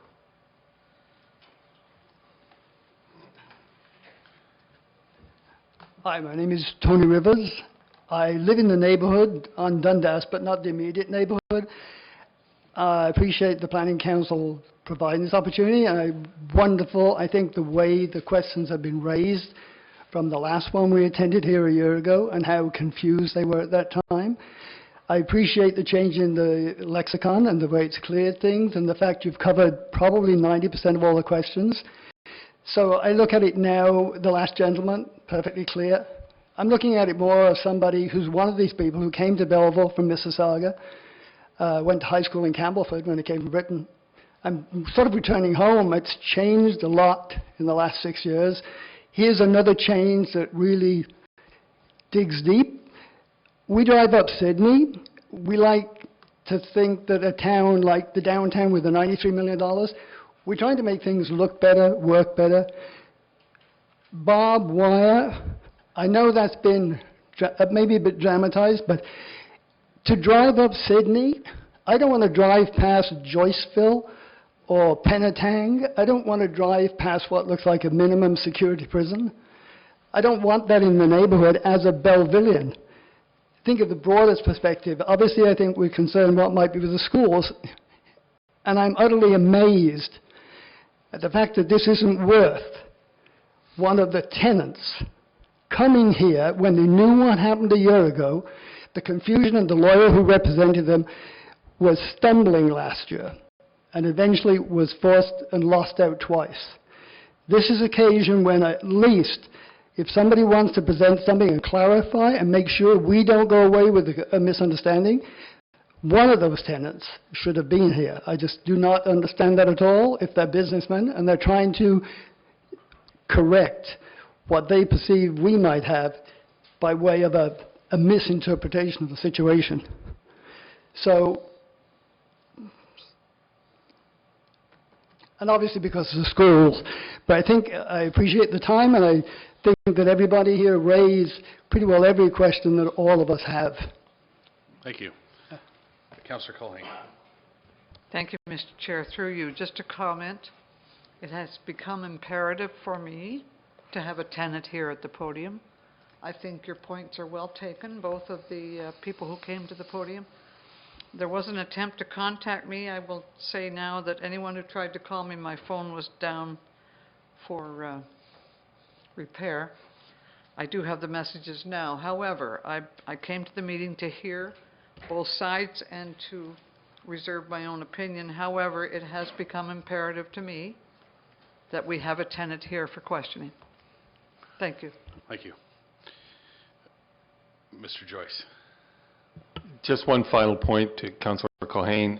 I think there seems to be some confusion over the fencing. I don't think the whole place is going to be fenced, unless I'm wrong here, because you've got access points with all the other tenants. So I think I'm confused anyways, and maybe someone could clarify that for me as to the definition of fencing, because I don't think it's going to be around the whole perimeter of the property, but I could be wrong. What I'll do is I'm going to hear from other public members who are speaking against the application, and then we'll go from there. Is there anyone else wishing to speak against the application? How many times have I asked? Okay. Anyone else wishing to speak against the application? Okay, so I'll have the applicant come back up. It's a little extraordinary. However, there continues to be some questions. And Mr. Joyce, if you could relay your question. Obviously, you heard the question. Just some definition, and again, we don't have the tenant here per se in defining, but just what exactly is the fencing definition for this? So as I was mentioning before, this area of the property is functionally separate from the remainder of the site. What you're not seeing in front of you on the screen is what's actually in your agenda package, which is a more fulsome view of the property and the surrounding uses. I don't know if you want to flip to that page. What page are you looking at? Attachment 3, proposed site plan. Okay. It's page 158 for committee members. It's also relating to one of the residents' comments. The subject lands, if I can, were actually part of a larger piece a number of years ago. At some point, they were severed. So there's a property that fronts Palmer Road to the west, and here we have the subject property, 250 Sydney Street, which has the frontage on Sydney Street. What you see on the plan is a series of separation distances. Right where you see the M1 zone text next to the 253.6 meters, that whole area was a playground and ball diamond, and there's a lot of mature vegetation in that area. So the property that's technically separate to the west wraps around Boyce Court, if you will. So there's the length of driveway that comes from Palmer Road, and the property wraps around Boyce Court, if you will. And so between the subject property and Boyce, the back of the Boyce Court properties is 83 meters. The building itself at 250 Sydney Street is an additional 97 meters for a total of 180 meter separation distance. Fencing would be following the west and south part of the red outline that you see. So in fact, there's another property between the subject lands or subject property and the Boyce Court. So it's happening on that property is separate from what we're talking about. Am I being clear at all with the property configuration in the area? I just want to make sure that, wait, you can't see it on there, but on your plan you can see the property to the west wraps around Boyce Court and goes towards Palmer. And we're talking about the red line area, which is 215 Citrus Street, which is functionally separate. And so the fencing will be along the red lines. And anything happening on that other property to the west, any fencing will not border the Boyce Court properties at all. It's technically a separate parcel that was severed a number of years ago. Does that help clarify that a bit? I'm getting nods, so yes. Okay, good. Thank you. Councillor Culhane? Sorry, through you. It will extend, though, to Sydney Street?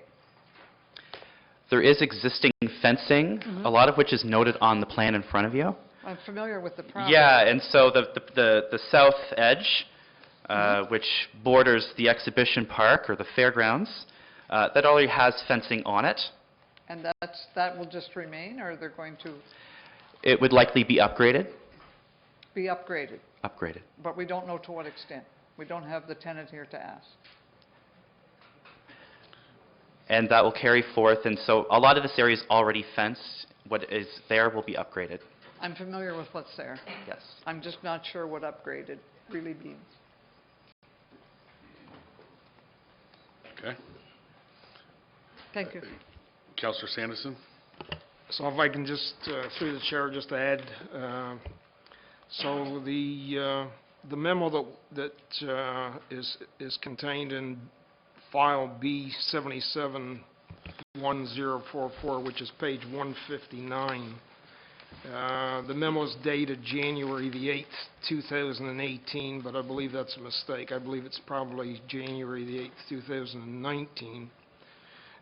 It defines the security perimeters as an 8-foot tall fence with barbed wire cameras throughout and gates with the swipe. So I'm still confused on the location of the proposed fence. So we've got a unit that's contained within another unit, i.e. the processing facility, and I'm trying to understand if that red border that's shown on the chart, whether there's existing fence or no fence, is that where an 8-foot fence is going to be erected with barbed wire? And if it's not, where do we contemplate that fence being positioned? We'll get clarity on that for you and prepare a fencing plan. Would that help to satisfy? That'd be great. Yeah, that'd be great. Thank you. Okay. Any other questions? No, just questions only right now. Okay, thank you. Thank you. So I've got a motion to refer that. All in favor? Carried. 3.7 is proposed amendment to zoning bylaws number 10-245, 3014, and 2076-80 as amended, City of Belleville, County of Hastings, file number B-77-1077, owner applicant is City of Belleville. Mr. Ashton. Oh, no problem.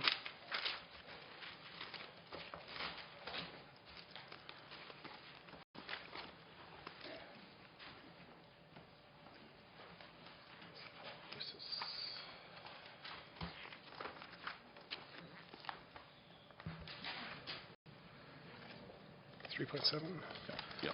Okay. Okay, so this application is brought forward by the City of Belleville, and it stems longer than from December the 10th, 2018, but on December 10th, 2018, during the regular council meeting, Councillor Williams asked for a staff report from Economic Development to be prepared for the next council meeting. They'll provide council with information on the implementation of a Belleville downtown and waterfront pop-up shop project in the spring of 2019, detailing request for proposal process, priority outcomes, key data, and pre-budget funding. So typically, zoning bylaws will have provisions to allow for public uses in appropriate zones, such as commercial, industrial, and recreational zones, so that proposed uses, such as waterfront pop-up shops, will be allowed. And with the PowerPoint presentation, if you looked at that, there are some examples. So top left corner is a similar to a pop-up shop that Councillor Williams brought forward. The next one to the right of that is a staging area for construction, which would be considered a public use. The bottom left is a community garden, and the next one is a adult education center. So the city's three zoning bylaws are between, in the report I detailed, they're between 32 and 42 years old and in need of modernizing. House cleaning updates to all three zoning bylaws will be required from time to time in preparation of the larger zoning bylaw consolidation. Modernized zoning bylaws allow the ability for a city to permit public uses, such as a pop-up shop, and this provides flexibility for a municipality to respond to uses that are in the public interest. So again, comments received at this public meeting as well as subsequent written comments will be considered by the Engineering and Development Services Department in analysis of the amendment to the City of Belleville zoning bylaws 10245, 3014, and 207680. And a recommendation report will be brought forward upon receipt of all agency and public comments. Thank you, Mr. Ashton. So I'll get a motion to put it on the floor. Councillor Sanderson and Councillor Culhane.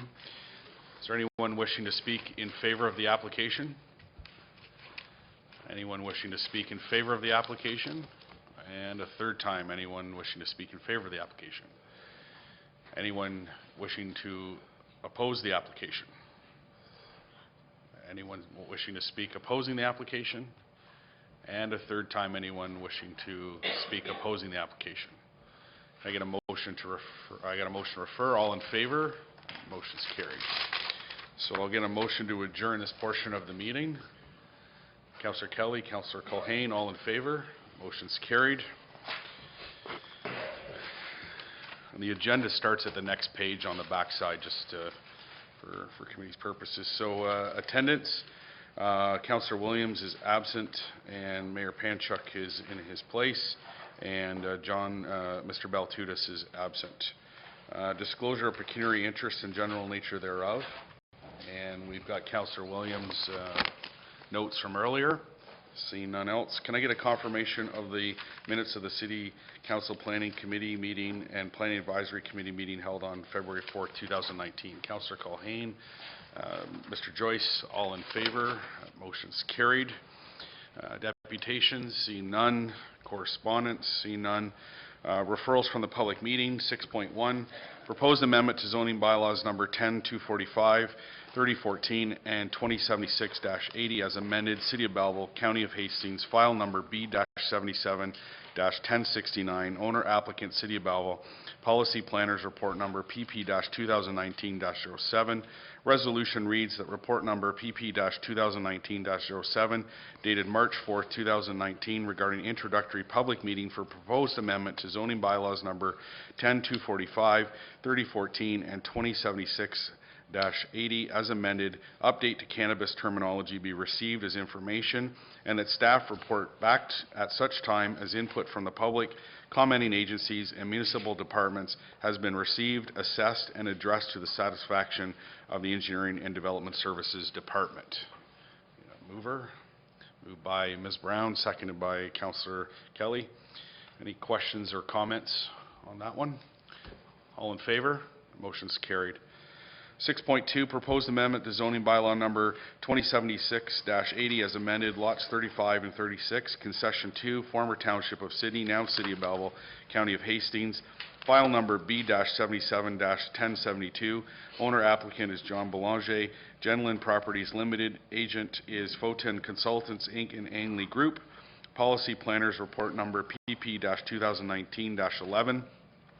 Resolution reads that report number PP-2019-11 dated March 4th, 2019 regarding proposed amendment to zoning bylaw number 2076-80 as amended, Bell Boulevard, lots 35 and 36, concession 2, former township of Sydney, now city of Belleville, county of Hastings, be received as information, and that staff report back at such time as input from the public, commenting agencies, and municipal departments has been received, assessed, and addressed to the satisfaction of the Engineering Development Services Department. Moved by Mr. Joyce, seconded by Mr. Jennings. Any questions or comments on that one? Seeing none, all in favor? Motion's carried. 6.3 is proposed amendment to zoning bylaw number 10-245 as amended, 2 Dundas Street West, City of Belleville, County of Hastings, file number B-77-1073. Owner is Mohammed Shahid, Integrated Real Estate Investment Platform Incorporated. Applicant agent is Alexander Wilson, Architect Incorporated, Sandy Wilson. Policy Planners Report number PP-2019-10. The resolution reads that report number PP-2019-10 dated March 4th, 2019 regarding proposed amendment to zoning bylaw number 10-245 as amended, 2 Dundas Street West, City of Belleville, County of Hastings be received as information, and that staff report back at such time as input from the public, commenting agencies, and municipal departments has been received, assessed, and addressed to the satisfaction of the Engineering Development Services Department. Moved by Councillor Sanderson, seconded by Mr. Jennings. Any questions or comments? Mayor Panchuk. Thank you. I wonder if I can ask Mr. Ashton or Director Beauvais. So this is going to be circulated based on the single structure, or is this going to be part of the entire plans that the applicant spoke about in terms of buildings 2 and 3? And I guess following up on Mr. Joyce's question during the public meeting,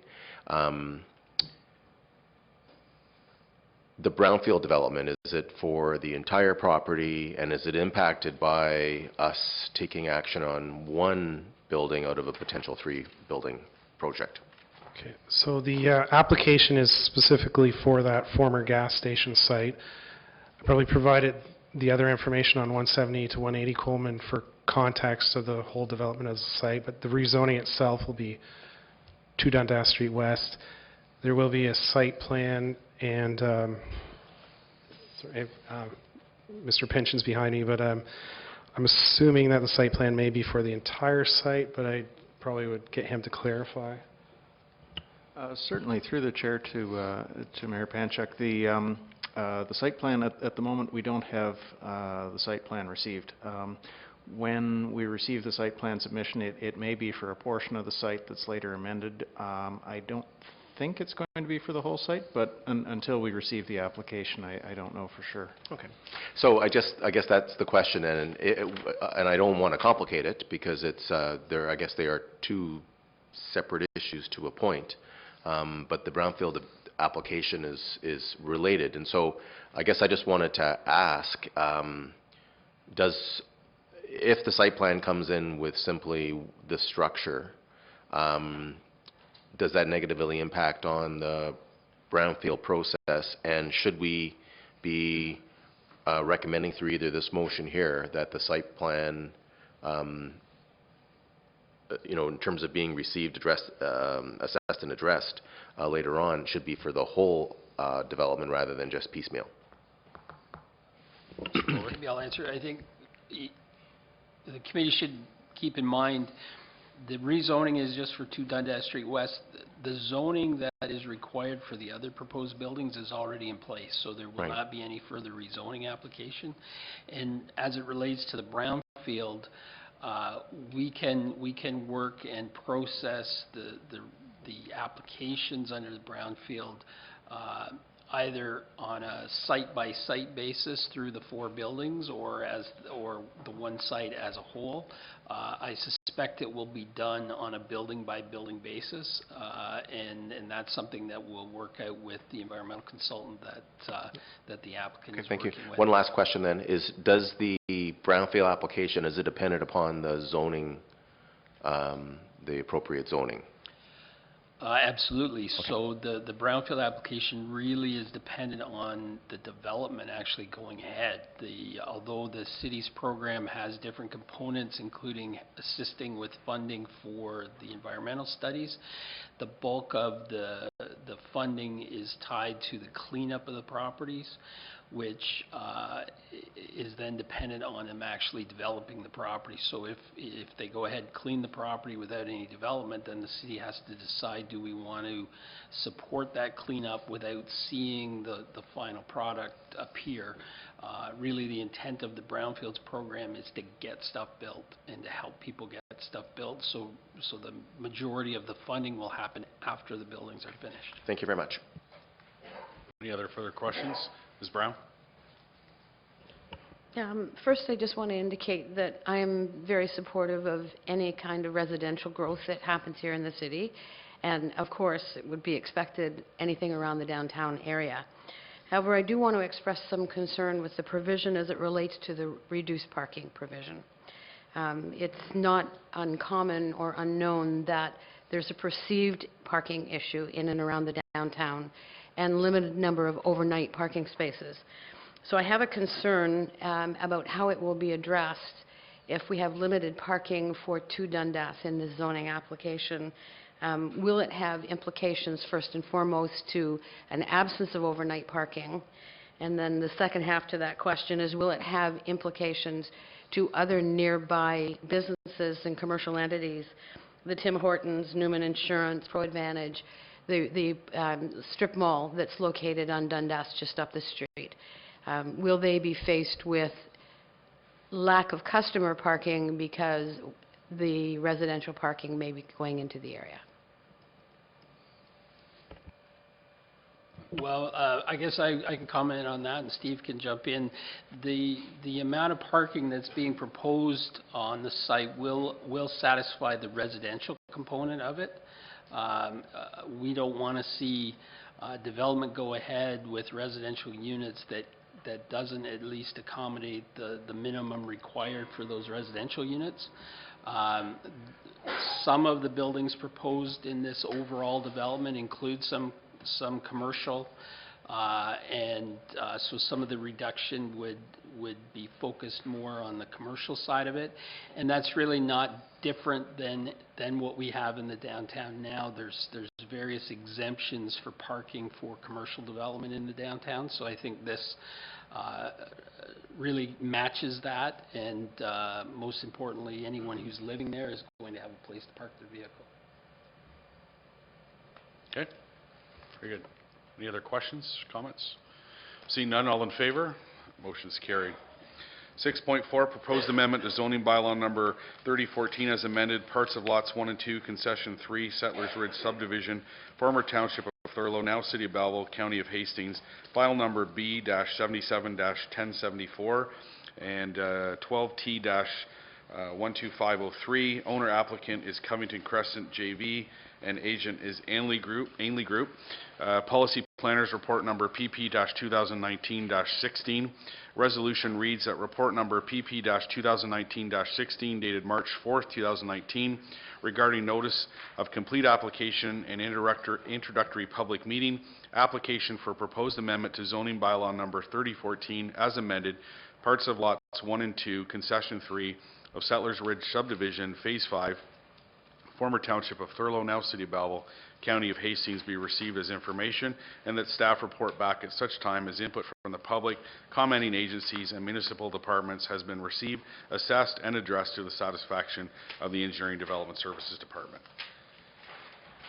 Moved by Councillor Culhane, seconded by Ms. Brown. Any questions or comments? Councillor Culhane. Thank you, Mr. Chair. You just said it quite clearly, but there will be another opportunity to address this, right? Yes. At the next meeting. Yes. Right. Thank you. Okay, thank you. Any other questions or comments? Councillor Sanderson. Excuse me. Just comments specifically around the Ainley report that appears on, starting on page 101. If I've got my notes correctly. Just bear with me a second here. 92, I should say.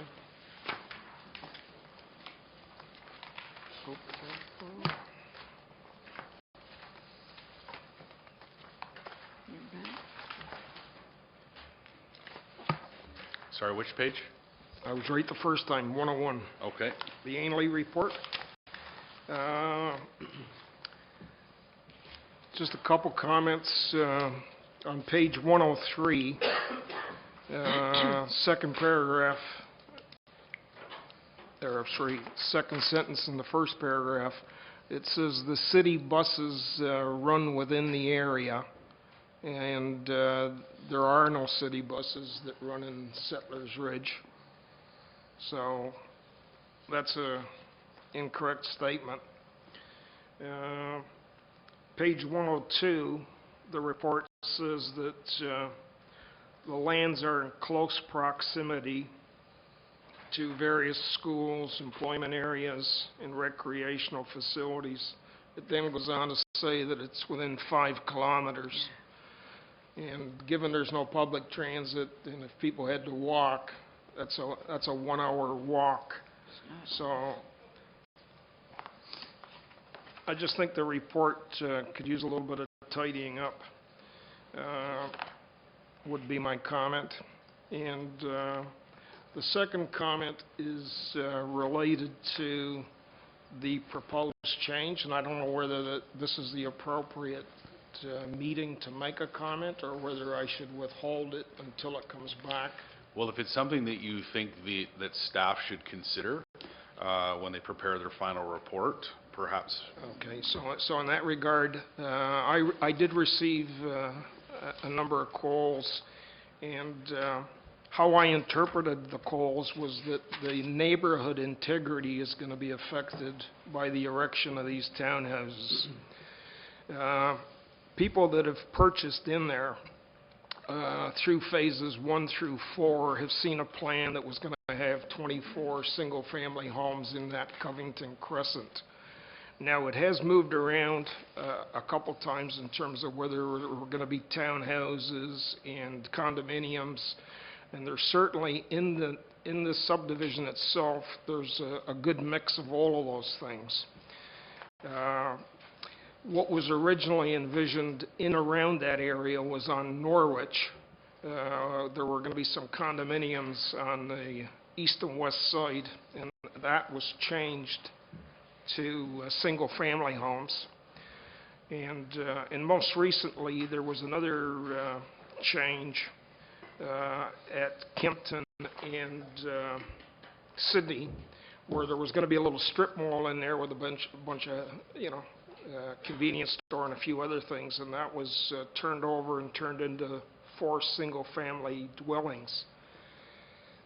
So, to come up at a relatively late stage in the development, almost the final phase of the development, and change or propose to change from 24 single-family homes to 40 townhomes is being met with resistance, and so just pass that along. Okay, thank you. Councillor Culhane. Thank you, Mr. Chair. If I may, through you, if I'm looking at this correctly, and I'll direct my question to Mr. Bove, the 2012 map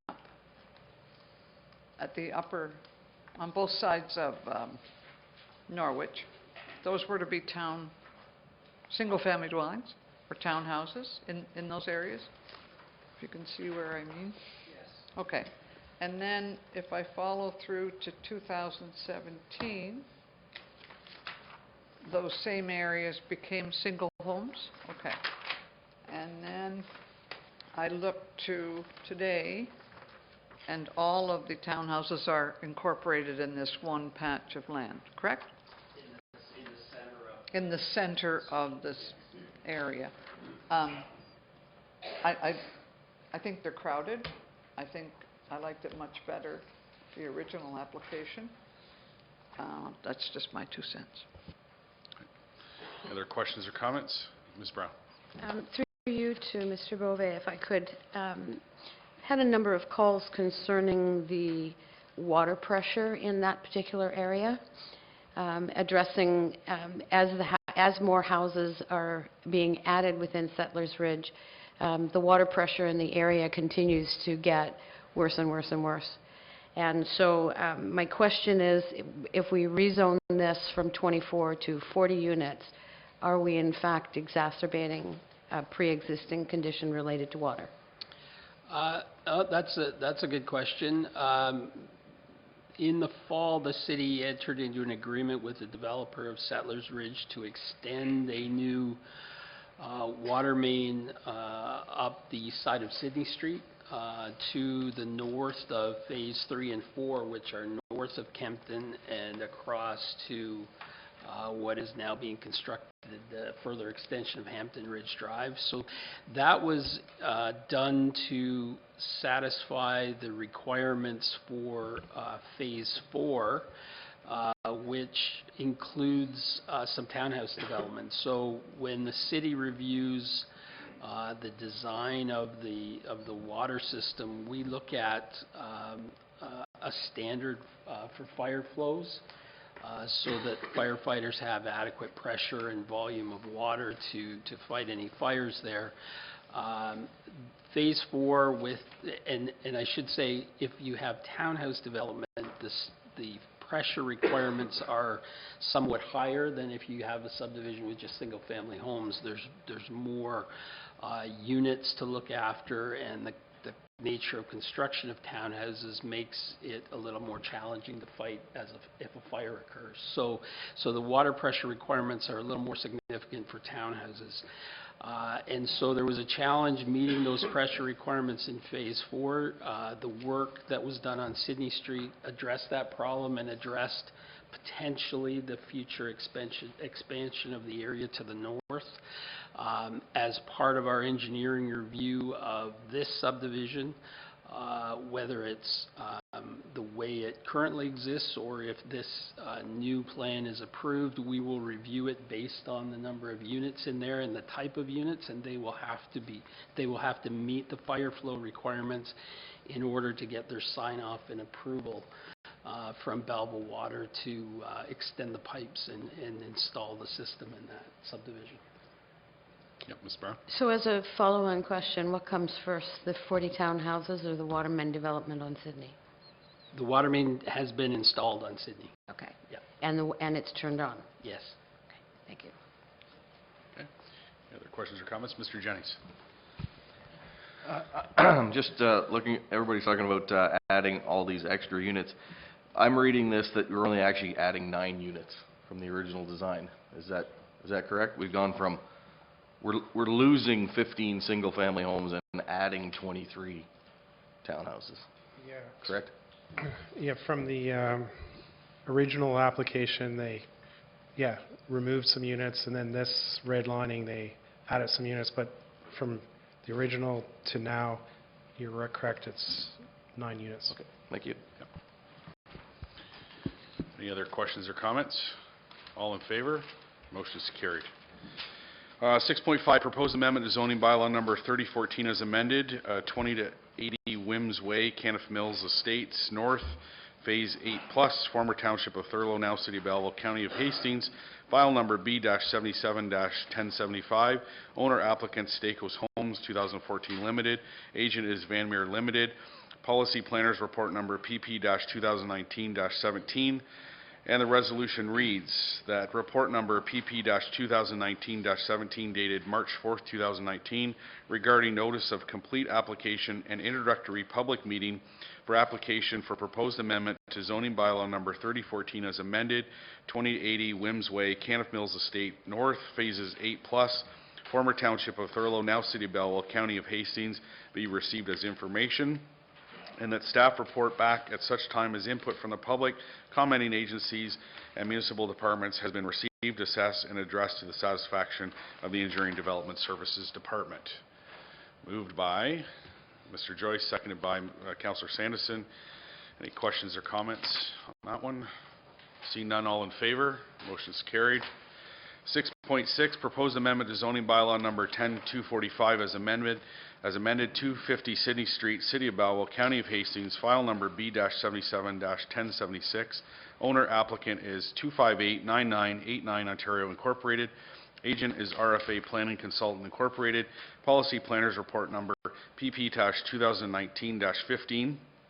Resolution reads that report number PP-2019-15 dated March 4th, 2019 regarding notice of complete application and introductory public meeting for proposed amendment to zoning bylaw number 10245 as amended 250 Sydney Street, City of Belleville, County of Hastings be received as information and the staff report back at such time as input from the public, commenting agencies and municipal departments has been received, assessed, and addressed to the satisfaction of the Engineering Development Services Department.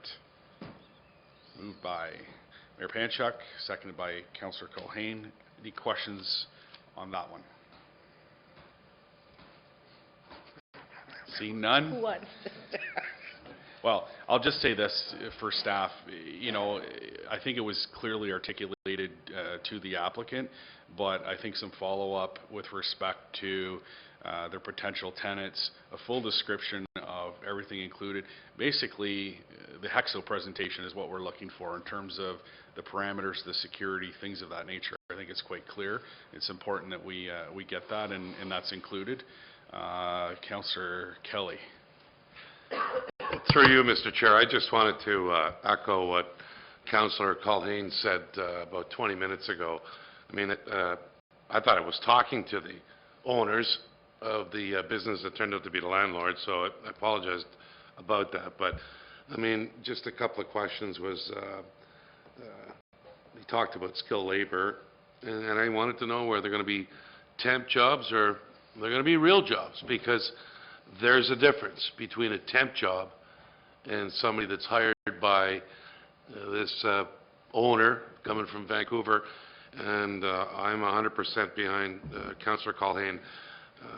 It'd be a really difficult time supporting this or making a decision when not speaking to the owner. So it's imperative for me anyway that this gentleman from the University of BC be here and speak to us. Okay. Thank you. Ms. Brown. Admittedly, I struggled with this one a little bit as we were reviewing it, and I just want to clarify. We are talking about zoning of the building to facilitate a cannabis location, but we are not judging whether or not the business is the right business. Is that correct? Well, we're being asked to look at the zoning for the property to allow the permitted use, and I'll get Mr. Ashton to step in at any time, in relation to the new definitions that we're proposing for production, research, and development.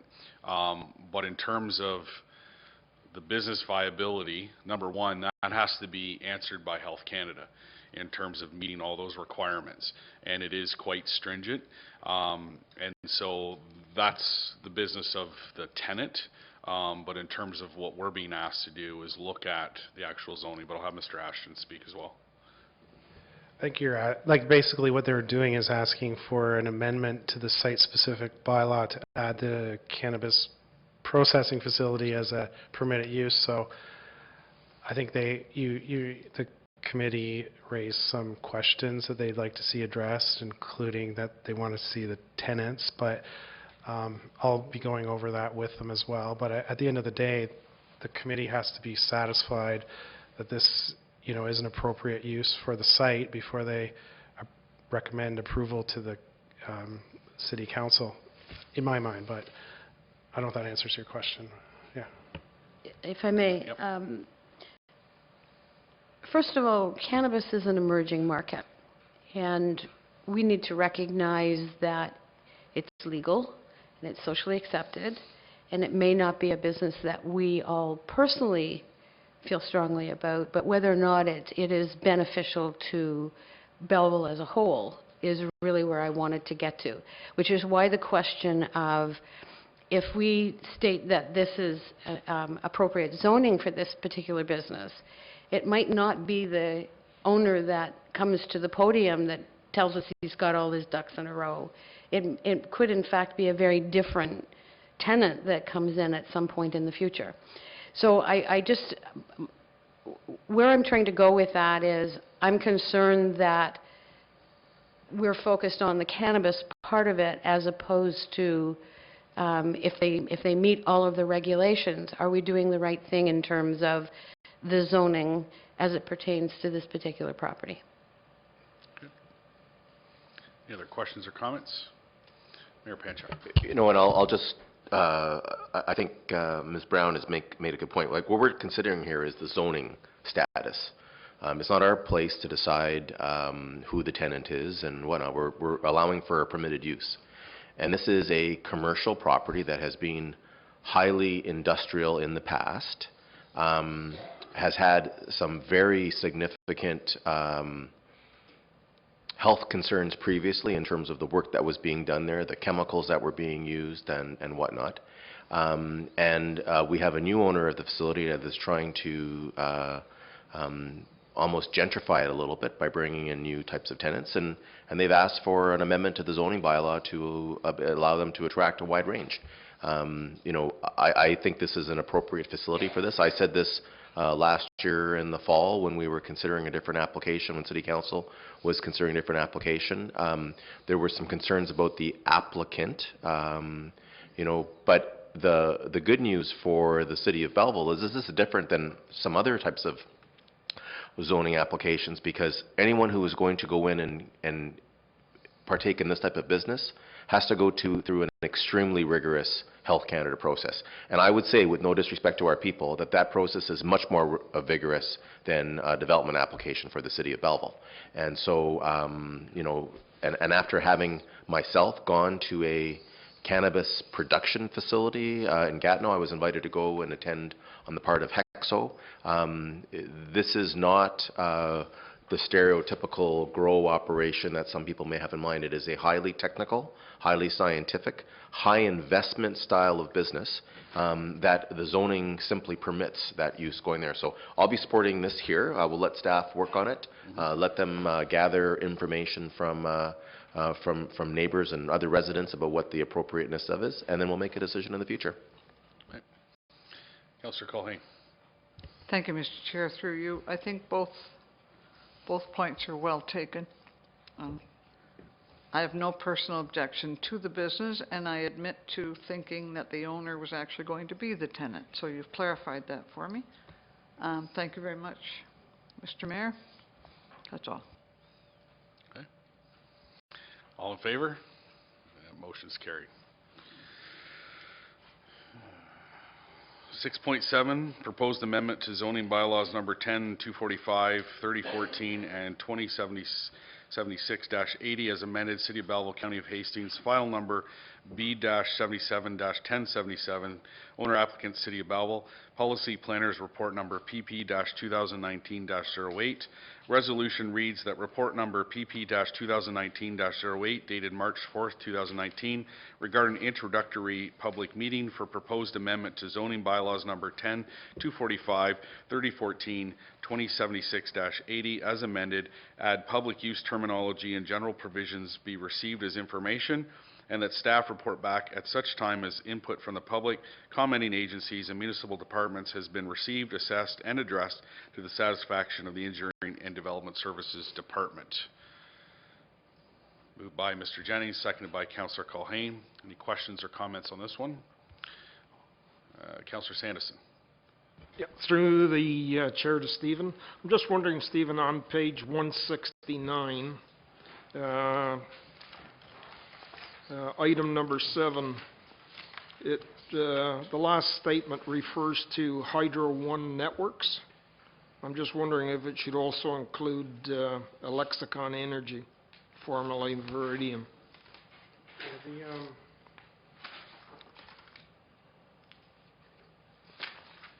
169. Here, do you want this? It's right here. Yeah, sorry. I think. Sorry. So this is proposed public uses. Like we'll go through this. It was just initially a listing of proposed public uses, just to give you examples. Right. But we'll be a little more thorough in our final report back to you. It was just sort of in case there's any discussions, but I'll make a note of that at this point in time. Good. Any other questions or comments? All in favor? Motion is carried. All right, 7, reports. 7.1, proposed amendment to zoning bylaw number 3014 as amended, 5 Scenic Drive, City of Belleville, County of Hastings, file number B-77-1070. Owner applicant is Martin J. Gertzma. Policy planners report number PP-2019-09. Resolution reads that the Planning Advisory Committee recommends... Mr. Chair, taken as read. As written, moved by Mr. Joyce, seconded by Councillor Sandison. Right. Any questions or comments? Good enough. All in favor? This motion is carried. Mr. Joyce, your microphone is on. 7.2, no you didn't. 7.2, proposed amendment to zoning bylaw number 3014 as amended, 473 Willett Road, former township of Thurlow, now City of Belleville, County of Hastings, file number B-77-1071. Applicant is Jamie Casey, owner is Blaine M. Casey, agent is RFA Planning Consultant Incorporated, policy planners report number PP-2019-12. Resolution reads that the Planning Advisory Committee recommends the following to City Council: that application B-77-1071 to amend zoning bylaw number 3014 as amended for land described as 473 Willett Road, Belleville, County of Hastings be approved as follows.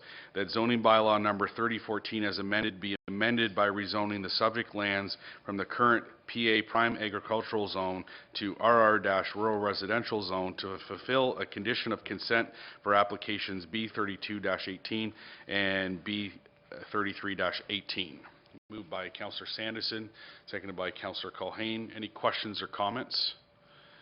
I will just say that I did receive a call about this. It was reported in the media that we were rezoning 85 acres of prime agricultural land. That's the entire parcel. We're only talking about 2 small severances. So just to, because I did have somebody panicking thinking that we were converting prime ag, and we would not do that. Mr. Ash. So the clarification, our prime agricultural versus rural lands is defined through the official plan. Our zoning bylaws makes it confusing because sometimes we have prime ag zoning, but the actual land use designation is rural. So this was actually rural lands, not prime agricultural lands under the official plan and through the provincial policy statement. But when we do our comprehensive zoning bylaw update, we'll make sure that that confusion is eliminated when we rezone our lands so that they align with either rural or agricultural. Very good. Any other questions or comments? All in favor? Motion is carried. 7.3, registration of intent to utilize programs, 135 Station Street and 50 Albion Street, City of Belleville, County of Hastings, file number B-85-10-9.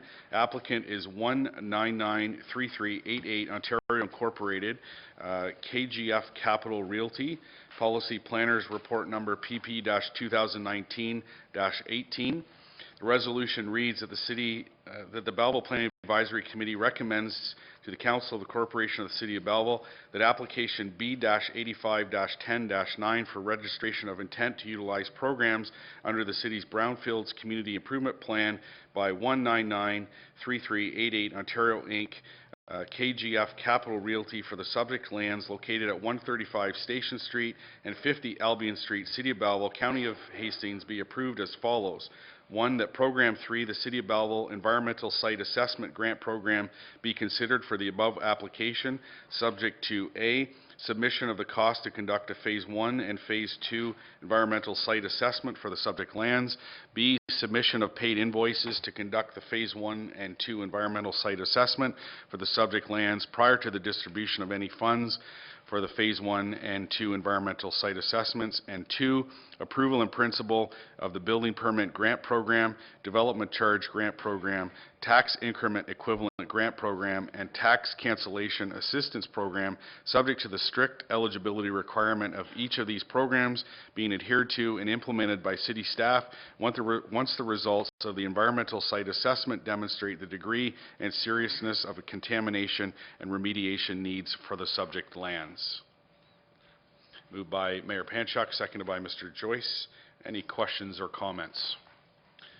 Councillor Culhane. Thank you, Mr. Chair. I guess through you to Mr. Bove. I did get a call from a neighbor complaining of a water situation on this property that I meant to ask you about, completely forgot till now. I think there were some concerns regarding a drainage issue when we went through the rezoning process on this application last year.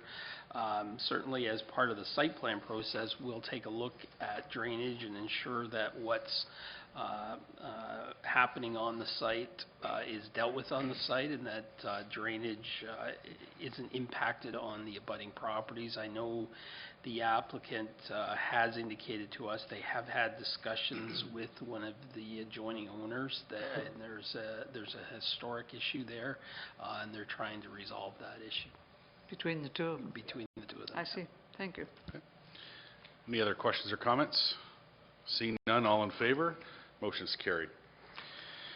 7.4, registration of intent to utilize programs, 170 Coleman Street, 180 Coleman Street, and 2 Dundas Street West, City of Belleville, County of Hastings, file number B-85-10-10. Applicant is Integrated Real Estate Investments Platform Incorporated and Intercontinental Holdings Corporation. Policy Planning's report number... Move as written. Move as written by Mayor Panchuk, seconded by Councillor Culhane. Any questions or comments? Yeah. Just for the record, very similar wording from that last motion for anybody that's following along online. I wonder if I can just ask about this. So this is my first experience with report on brownfields such as this. Can I just ask, do we have any say, or is there any criteria required for the type of company doing the environmental assessment that's referred to in the motion? Well, the legislation does require that the work is completed by what's referred to as a qualified person, a QP. Essentially, I mean, we do look at the reports when they're made available to us, and we want to make sure that they have been completed by a qualified person. We have had instances in the past where people have claimed that remediation work was done by a qualified person, and it turns out the person wasn't qualified and therefore wasn't qualified to do the work or to certify that the property was clean. I mean, the intent of the program is to take brownfield sites that typically aren't being utilized and put them to productive use, whether that be commercial or residential development, and obviously start increasing the tax base for the city. So we make sure that all those environmental studies are done in accordance with the Ministry of Environment standards. So not to make any suggestions. I'm not trying to make any suggestions. I'm just asking about the process. So in order to have the first part of the motion, which is to submit for the cost of the phase 1 and phase 2 assessment, and then that assessment would then form the basis of the action plan for the site. Is there any role that the city plays in confirming or in approving the company that would do that initial assessment? No. So the application, actually, even though some of the preliminary reports were done through Pinch and Environmental, the actual application was through the Patterson Group, Inc., and they're out of Ottawa. And actually, the application, the person overseeing the project is Carlos De Silva, who's a PNG as well as has his qualified person designations. Okay. Yeah. Good. Thank you. That satisfies me. Okay. Any other questions or comments? Yeah, Mr. Joyce. So just to clarify, and I'm on Brownsville, so I should know this, but if we approve the phase 1 assessment costs, I know there's limits and calculation and that, but they don't do anything. They don't go ahead with the project. Is the city out of pocket for those funds from our reserve fund for Brownsville? Is there any recourse on that? I'm not assuming this is the case here. I'm just a general statement. If they decide to abandon the project, but we've already reimbursed them for the phase 1 cost. I guess, to be blunt, yes, we're out that funding. The intent of the program is really to, as I mentioned before, move lands along to development, and obviously the first step in doing that is to complete the Phase 1 and Phase 2 works. And so the program was set up so that the city could assist in completing those studies, because sometimes that's the first hurdle to getting anywhere, and an owner may not have any capability to redevelop a site, but by taking that first step and getting the Phase 1 and or Phase 2 studies done, then and they identify what's needed, that may make the property more attractive to a potential investor who may step in and then carry it the rest of the way. So those funds are there to assist with the studies, and that's why the rest of the recommendation is sort of approval in principle, because most of that funding will flow after they've actually cleaned up the site and developed the property. The tax assessment on the property goes up, and so there's an ability for the city to use that increase in taxes to pay back the owner the costs to clean up the site and the costs they've incurred on their building permit and development charges. So just to follow, so we are potentially out of pocket. Yes, yes. Long story short, we Yes. take the risk, so we have to be comfortable that they will go ahead, best case, and we've done our due diligence from the city side. Yeah, and certainly Okay. the subcommittee and this committee and council ultimately, at any point, if they're not comfortable that this is a legitimate effort to work through the brownfields program and bring that property to a development stage, then obviously council ultimately has the ability to say no. Okay. Yeah, Mr. Jennings. So on that same topic, if the owner decides not to develop it, but they sell to somebody else, the new owner wouldn't have to redo the first assessment. It would still be of value to the city moving forward. Yeah, it would be of value to the new owner if, as long as, they were satisfied that the study looked at the entire site and looked at what they ultimately want to do. There's different standards of cleanup depending on whether you're redeveloping to a commercial standard versus a residential standard, so the study has to address the proposed use that you're looking at. So as long as those things are qualified, it still has value to go with the property. Okay. Any other questions or comments? All in favor? Motion's carried. Section 8, Information Matters, 8.1, Official Plan and Zoning Bylaw Amendment Monitoring Report, report to March 4th, 2019. Can I get a motion to receive that? Moved by Councillor Sanderson, seconded by Ms. Brown. Any questions or comments on that? That is very deep into your agenda. No questions? All in favor? That motion's carried. General business and inquiries. Anything at all? No? Okay, so before we move adjournment, I just got some closing remarks. The Planning Advisory Committee's applicable decisions will be forwarded to the City Council for consideration, forming part of the agenda for the City Council meeting to be held. Should you wish to speak to City Council on any item, you must contact the City Clerk by the end of business day, the Tuesday prior to the applicable Council meeting, to be included as a delegation at that meeting. Pardon? Okay. And I need a motion to adjourn. Councillor Culhane, seconded by Mr. Joyce. All in favor? That motion's carried. Thank you.